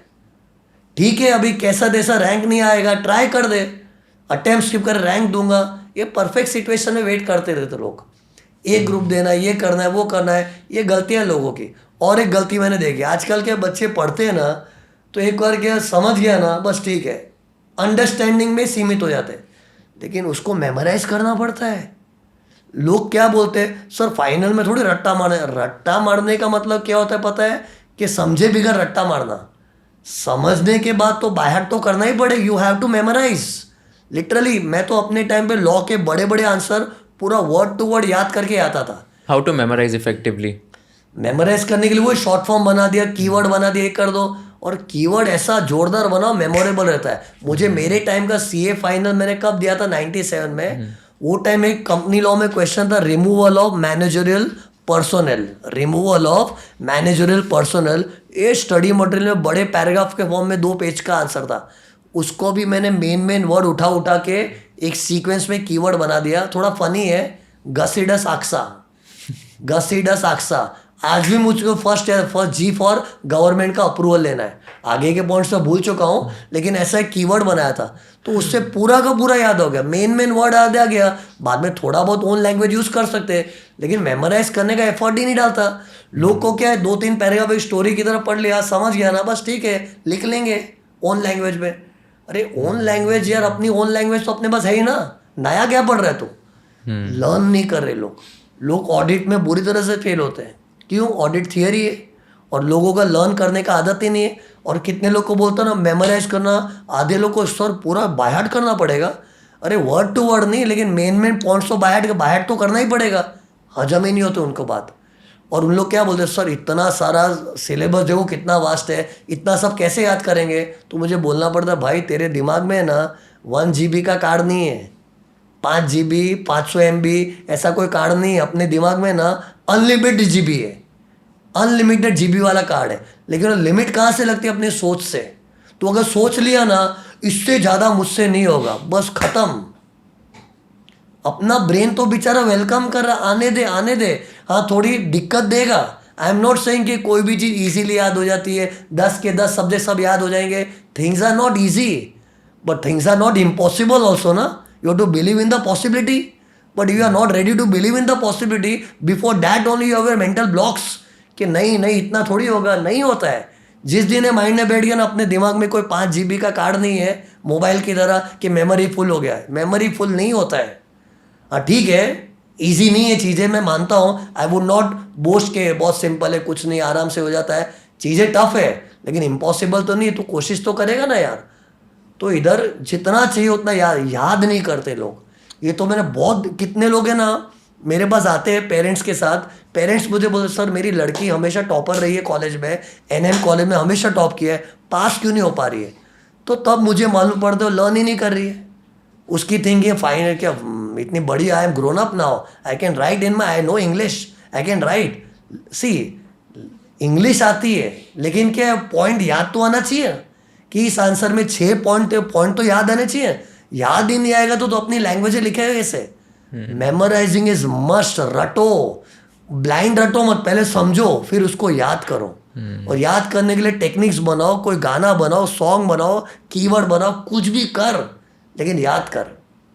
ये नहीं करते लोग। आपने वो रैप सॉन्ग का बताया था, आप रैप सॉन्ग वगैरह भी गाते थे ना पहले? Yes. कोई आपका फेवरेट आपको याद है अभी जो आपको रैप सॉन्ग? मेरे टाइम तो क्या MC हैमर होता था वो time, you can't touch this, ice ice baby, ये सब जो नए नए रैपर्स थे, है ना, तो उनके सॉन्ग्स बहुत सुनता था। मतलब सॉल्ट एंड पेपर वगैरह, ये तो ठीक है आजकल आउटडेटेड लगेगा, कोई सुने हुए भी नहीं लगेंगे, लेकिन वो टाइम उनके रैप का एक अलग ही कल्चर था। मैं तो इधर फाउंडेशन की पढ़ाई कर रहा हूँ, साथ में इधर मैथ्स के साथ प्रैक्टिस करते करते उधर MTV चालू है। और हम लोग के टाइम पे क्या है, MTV was not a full fledge channel, एक स्टार TV ही चैनल था, उसमें MTV का एक स्लॉट होता था। तो वो स्लॉट में क्या है, 10 गाने सुनने मिलते थे, वो एक बड़ा प्रिविलेज था। 10 गाने सुनने मिल रहे वीडियो के साथ। तो वो रैप से मेरा पैशन चालू हुआ। फिर तो क्या पॉप रॉक हर टाइप हर जॉनर का म्यूजिक में सुनने का क्रेजी हो गया। मैंने एक कॉन्सर्ट नहीं छोड़ा है। माइकल जैक्सन सबसे पहले आया था। मेरा फ्रेंड आर्टिकलशिप करता था एक हरि भक्ति में, हरि भक्ति फॉर्म में, तो वो विस्क्राफ्ट का ऑडिट करता था। तो उसने बोला यार माइकल जैक्सन इंडिया में आ रहा है, उसका पास मिला है। तो हम लोग पागल हो गए। जिंदगी का पहला कॉन्सर्ट था मेरा अंधेरी स्पोर्ट्स कॉम्प्लेक्स में। तो हम लोग दोनों एक्साइटेड है, बहुत दूर से देखा था, लेकिन वो ऐसा गूजबम्स सा, माइकल जैक्सन सामने गा रहा है और वो टाइम म्यूजिक का ऐसा क्रेज था ना, और एज एवरीवन नोस, 90s का जो पीरियड था ना, it was a best in music. So Michael Jackson को देखा, अलग ही. बाद में तो क्या है, एक बार CA बन गया, फिर तो कोई कॉन्सर्ट नहीं छोड़ा है. I had gone to Hong Kong, Macau also for the concert of Katy Perry. Dua Lipa का कॉन्सर्ट है, एंड्रिके इग्लेसियस का कॉन्सर्ट मैंने 3 बार देखा है. एक बार पुणे में गया था, मुंबई में 2 बार आया था, 3 बार देखा है. और बाद में तो आई मेड श्योर के आगे जाके देखो, है ना. और कितनी बार कॉन्सर्ट देखने में तो मुझे जेके शाह सर ने भी पासेस दिए हुए. जेके शाह सर ने कई बार मुझे पासेस देते को कॉन्सर्ट का शौक है, एकदम अच्छे अच्छे पास ला के दिए. तो कभी किसी से अरेंज करता था पास, कभी खरीदता था, कुछ छोड़ता नहीं था. मतलब एक अलग ही क्रेज था. Till today I have that. सही, मतलब you live like a very allrounded life, मतलब फन भी करना, काम भी करना, everything basically. Very interesting. Last 2 things which I wanted to discuss. One is कि आपके हिसाब से ICAI को आप क्या रेकमेंड करना चाहोगे कि ये चेंजेस होने चाहिए कोर्स में, so that students also have a like bright future, bright career ahead. See, regarding ICAI, I would say ICAI is perfectly managed. Means सबसे पहले सजेशन में दूंगा, it will be a suggestion not a criticism. ICAI जो CA की आज value है, it is because of ICAI. जो curriculum है, जो पेपर सेटिंग, जो पेपर चेकिंग, मानना पड़ेगा. जो पेपर का क्वालिटी है, मतलब हम लोग खुद सोच क्या पेपर सेट किया है. मतलब ऐसे नहीं कि यहाँ वहाँ से उठा पटक के दे दिया है. हर क्वेश्चन में कुछ नॉवेल्टी, कुछ क्रिएटिविटी होती है. तो पेपर सेटिंग को ले लो, पेपर करेक्शन ले लो. लोग भले ब्लेम करने से, दुनिया में अलग अलग टाइप के लोग हैं. लोग बोलते हैं ICAI जानबूझ के फेल करता है, ये करता है, ये करता है, बुरी बुरी बातें बनाते हैं. लेकिन मेरी नज़रों में छोटी मोटी चीज़ को अगर इग्नोर कर दो, ब्रॉडली पेपर सेटिंग का स्टैंडर्ड, पेपर चेकिंग का standard, it's awesome. Okay, curriculum भी ऑसम है, ऑलराउंड एक्सपोजर मिलता है, सब सही है. लेकिन कुछ चीज़ों का मैं रिकमेंडेशन, सजेशन देना चाहूँगा. अगर वो ICAI पॉजिटिवली अडॉप्ट करेगी, it will make difference in the life of the student, because I am nearest to the student and not just for few years, since years and decades. तो इतना मैं बच्चों से क्लोज हूँ, तो I know what is required. So see, first recommendation would be, जैसे foundation रखा है, ठीक है. आजकल लोग बोलते हैं फाउंडेशन का थोड़ा लेवल टफ कर रहे हैं, it's okay, nothing wrong in that. But foundation और इंटर का गैप थोड़ा बढ़ा देना चाहिए. कि फाउंडेशन का बच्चा जो पास होता है वो बहुत ही इमेच्योर्ड है. और वो फाउंडेशन के 11th-12th के बाद जो ज्वाइन कर लिया CA, और फाउंडेशन पास होते सीधा CA इंटर तुरंत आ जाता है. आज अगर बच्चा कोई मे अटेम्प्ट में फाउंडेशन पास हुआ है, तो नेक्स्ट मे में CA इंटर है. और CA इंटर का सिलेबस इतना वास्ट है. मैं तो खुद कोचिंग क्लास चला रहा हूँ, तो ये क्लासेस में सिलेबस ख़त्म करने में जान निकल जाती है. और सिलेबस ख़त्म करने के बाद बच्चों के पास खाली लास्ट में 3 महीना बचता है सेल्फ स्टडी के लिए, which is too less. So I feel the gap between CA foundation and CA inter should be increase little bit. Means instead of 1 साल में तुरंत एग्जाम और 1.5 साल कर दो, थोड़ा ब्रीदर मिल जाएगा, ताकि बच्चा के इतना वास्ट सिलेबस को ऑब्जॉर्व करके सेल्फ स्टडी भी कर पाए. ओके, तो थोड़ा गैप इंक्रीज करना चाहिए. बाकी curriculum is perfect, CA inter के करिकुलम में कोई प्रॉब्लम नहीं, परफेक्टली डिजाइंड है. थोड़ा गैप बढ़ाना जरूर. और उसकी जगह ऐसा कर सकते, इंटर और फाइनल के बीच का गैप रिड्यूस कर सकते. क्यों, बच्चा इंटर पास कर लिया, फिर उसके बाद वो ही इज मैच्योर्ड.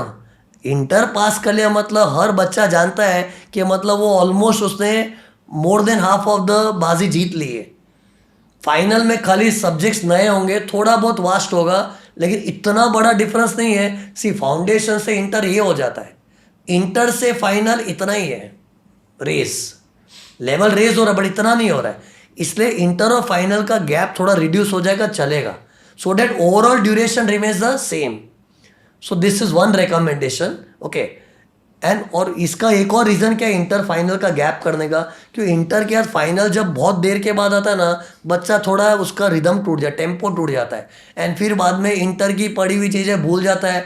और ICAI कुछ चीज़ें फाइनल में अज्यूम करती कि इंटर के बेसिस पे आना चाहिए. कहाँ से आएगा बच्चे को, इतना गैप आ गया, भूल गया है, वो आर्टिकल्स में मशगूल हो गया है, तो वो भूल जाता है. तो इफ़ ICAI इज एक्सपेक्टिंग कि फाइनल में इंटर के कुछ चीज़ों का नॉलेज तो होना चाहिए ना, तो गैप थोड़ा कम रखना चाहिए. तो ये गैप रिड्यूस होना चाहिए.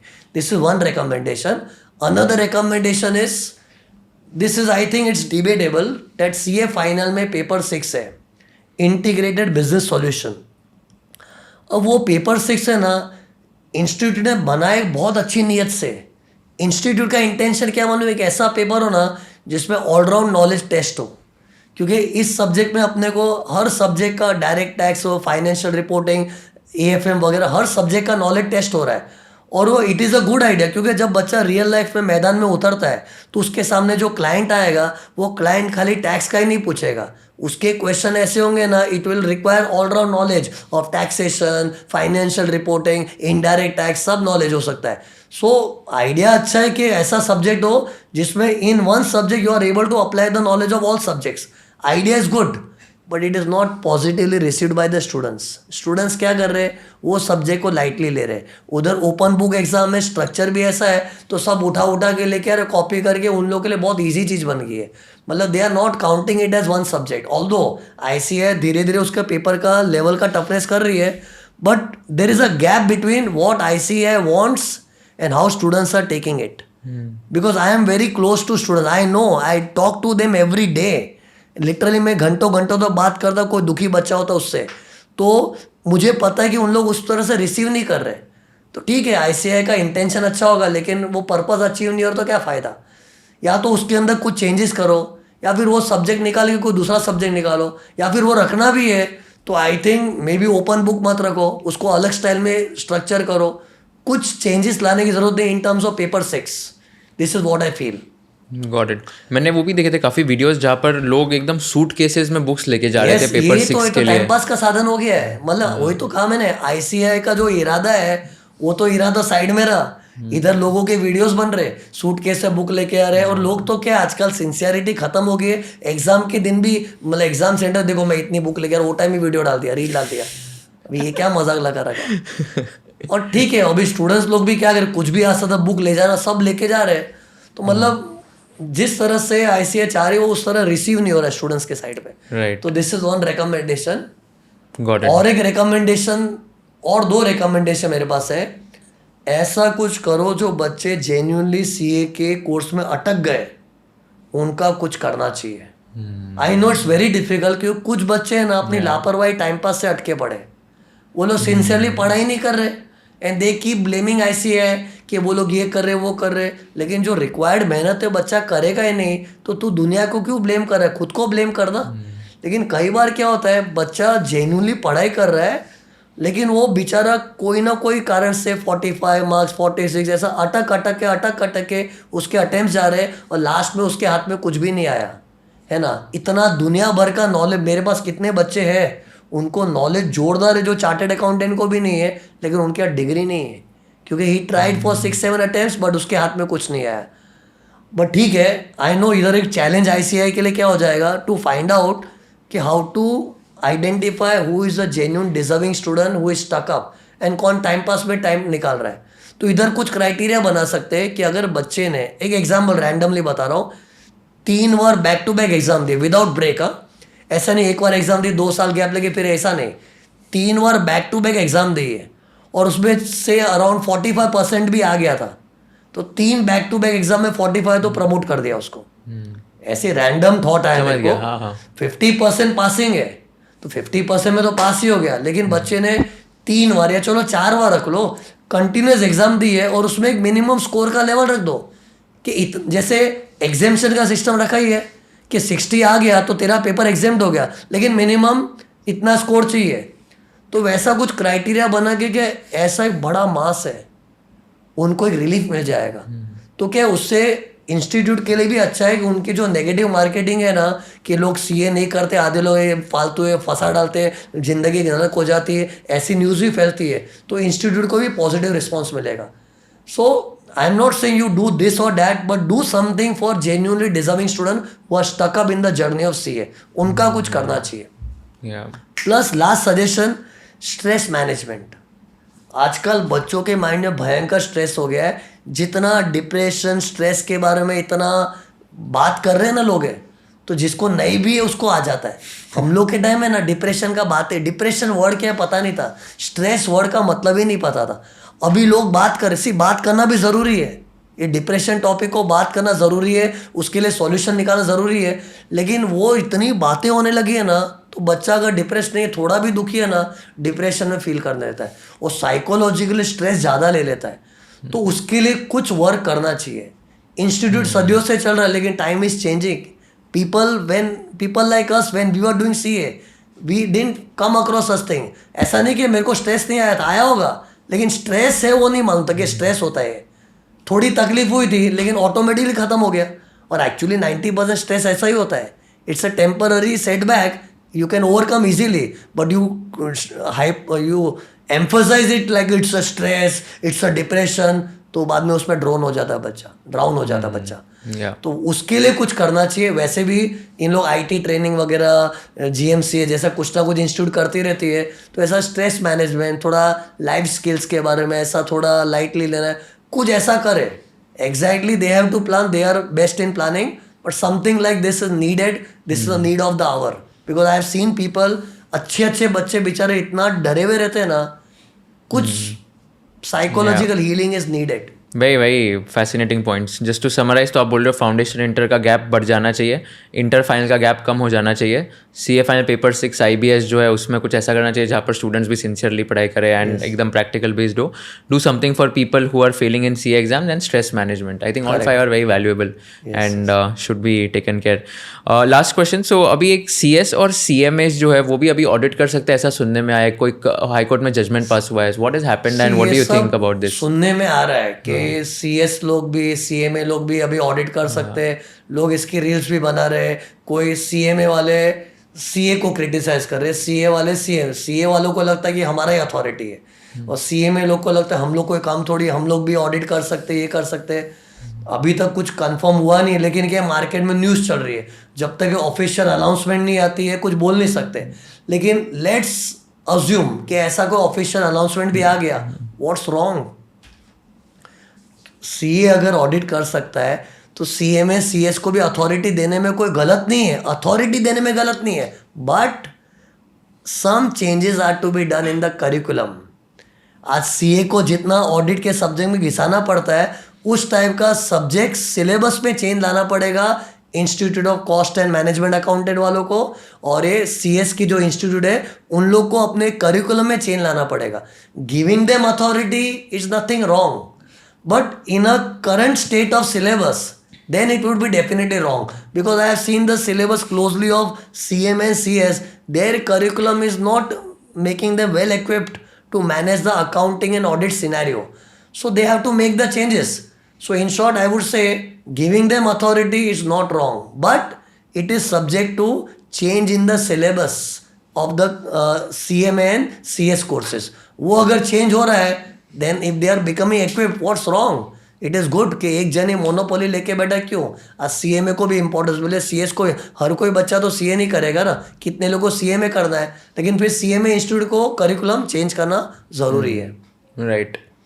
Very very interesting. काफ़ी फैसिनेटिंग इनसाइट्स थे. बहुत मज़ा आया आपसे बात करके. Any last piece of advice for all the viewers who are watching this on how to stay motivated for their exams?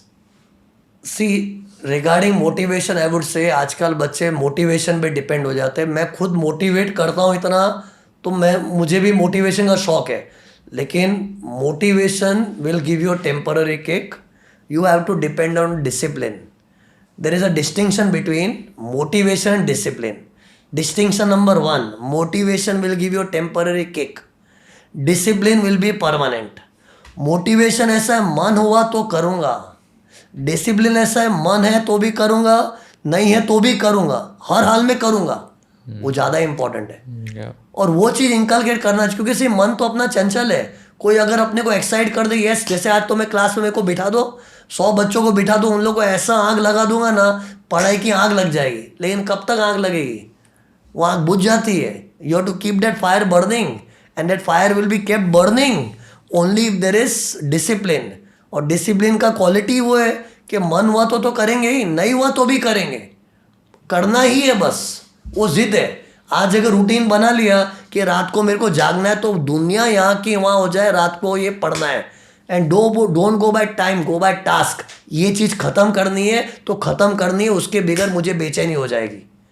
वैसा टास्क ओरिएंटेड बनना पड़ेगा. तो डिसिप्लिन पालो. मिलिट्री वाला डिसिप्लिन होना चाहिए. मतलब दुनिया यहाँ की हो जाए ना, मतलब कांटे लग रहे, आंखें फट रही, नींद करके सिर दुख रहा है, सब गया भाड़ में, करना ही है बस. ऐसा इंटेंस पढ़ाई चाहिए, वो डिसिप्लिन इनकलकेट नहीं हो पा रहा है, दैट इज मोस्ट इंपॉर्टेंट। आज लोग मोटिवेशन पे डिपेंडेंट है। I share you one funny incident. एक बच्चा मुझे ऐसे ही, I was just walking railway station से, मैं जस्ट बाहर आया था तो वहाँ बच्चा मेरे को मिला, अरे सर आप यहाँ पे क्या कर रहे हो, सर 2 मिनट कुछ ऐसा कुछ बोल दो ना मेरे को ताकि मोटिवेशन आ जाए। इतना डिपेंडेंसी मुझे थोड़ी, अरे मैं भी इंसान हूँ, अभी अचानक कहाँ से बोलूँ यार। चलो क्लास में तुम लोग के आगे मैं फ्लो में होता हूँ, ये नेचुरल निकल जाता है। मैं मोटिवेशन थोड़ी कोई सोच के रट्टा मार के आता हूँ, वो नेचुरली बच्चों को देख के निकल जाता है। अब तू सामने आके बोल रहा है सर बस 2-4 लाइन, कुछ लाइन बोल दो ना, किक मिल जाएगा, किक मिल जाएगा, तो ये गलत है ना यार। अरे मोटिवेशन में मत डिपेंड, डिसिप्लिन। और डिसिप्लिन में क्या है, आज मन भी नहीं हो रहा ना, सीधा बुक लेके बैठो, ठीक है मन नहीं हो रहा है, पढ़ाई स्लो होगी, चलेगा, कर बैठ उसके साथ। Sticking to your routine is important. Wow, I have myself become charged up after listening to you. मेरे को एक कोट याद आता है जो मैंने किधर पढ़ा था, discipline is boring but discipline is successful. Yes, this is a no. I would modify this quote. मेरा हर स्टूडेंट जो देख रहा है वो जानता है, मैं बच्चों के सामने हमेशा ये, मेरे तो वीडियो लेक्चर में भी लिखा हुआ रहता है, the pain of discipline is less than the pain of regret. Wow. बाद में जो रिग्रेट होता है ना वो जान ले लेता है। इससे मैं ये खुद फॉलो कर रहा हूँ। आज अगर मेरे सामने कोई अपॉर्चुनिटी आ गई ना, कचरा खाने का, वड़ा पाव, समोसा, कैडबरी, चॉकलेट्स वगैरह खाने का, तो उस वक्त मैं क्या सोचता हूँ, ये अगर मैंने नहीं खाया ना तो मुझे दुख होगा, सब खा रहे मैं नहीं खा रहा हूँ, दुख होगा, पर चलेगा, ये दुख कम है। बाद में जो रिग्रेट हो जाए, पेट आ गया मेरा, मोटा हो गया, ये हो गया, वो रिग्रेट तो इरिवर्सेबल हो जाएगा। इसलिए the pain of discipline, discipline is painful यार। कौन बोलता है डिसिप्लिन में मजा है, डिसिप्लिन तो सजा ही है, but the pain of discipline is less than the pain of regret in future. मैं तो इसमें रिलीजियसली बिलीव करता हूँ, लिटरली मैं तो कोट को हाथ जोड़ता हूँ, और ये फॉर्मूला है जिंदगी का। It's a very very beautiful quote by the way. Thank you so much sir for coming, बहुत मजा आया बात करके। Thanks a lot for doing this and wish you the best in your journey as well. Most welcome, and in fact I am obliged कि तुम्हारे जैसे इंसान के साथ मेरा पॉडकास्ट हो रहा है, मतलब मेरे खुद में एक अपने आप में मुझे एक प्रिविलेज फील हो रहा है कि तुम्हारे साथ मेरा पॉडकास्ट हो रहा है, because I truly appreciate the work which you have done wonders. मतलब आज की जनरेशन ऐसी होनी चाहिए। आज अगर वो मुझे कोई बच्चा बोले ना कैसा होना है, तो कुशल जैसा बनो, कुशल जो कर रहा है देखो, मतलब कोई फ्लॉलेस, एकदम flawless. Although I don't know you so deeply and personally, but apparently when I see he's a flawless guy. ऐसा होना चाहिए। कोई आइडियल बच्चा हो, जैसे मेरा बच्चा है तो मेरा बच्चा ऐसा होना चाहिए। सो आई अप्रिशिएट, ऐसे नहीं कि मैं तुमको चढ़ाने को बोल रहा हूँ, I can see your work, it's going. तो important quality will be you are so down to earth in spite of being so popular amongst the CA community. CA community में लोग मेरे को नहीं जानेगा, जबकि मैंने अपनी जिंदगी दी है, लेकिन तुमको हर कोई जानेगा।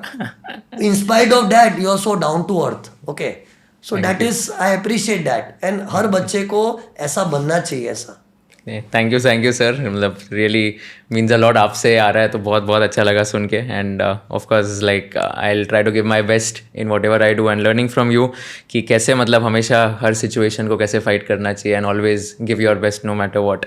सो thank you so much once again, yes, and wish you the best. Thank you so much. अगर आपको ये वीडियो पसंद आया होगा तो I request you to share it with all your friends and subscribe to our channel so that we can give you more value additive content in the shortest amount of time. हमको ये बताइए कि आपको कौन से kind of guest चाहिए, हमको ये बताइए कि कौन से क्वेश्चंस मुझे नहीं पूछने चाहिए थे, कौन से क्वेश्चंस मुझे और पूछने चाहिए थे ताकि आपको और ज़्यादा वैल्यू मिल सके, और कौन से ऐसे पार्ट्स हैं जो आपको बिल्कुल पसंद नहीं आए ताकि हम लोग ये पार्ट स्ट्रीम कर सकते फ्यूचर एपिसोड्स में। So thank you so much once again for watching this episode, and keep sharing all our episodes with your friends and keep giving us feedback so that we can improve and come up with better quality content.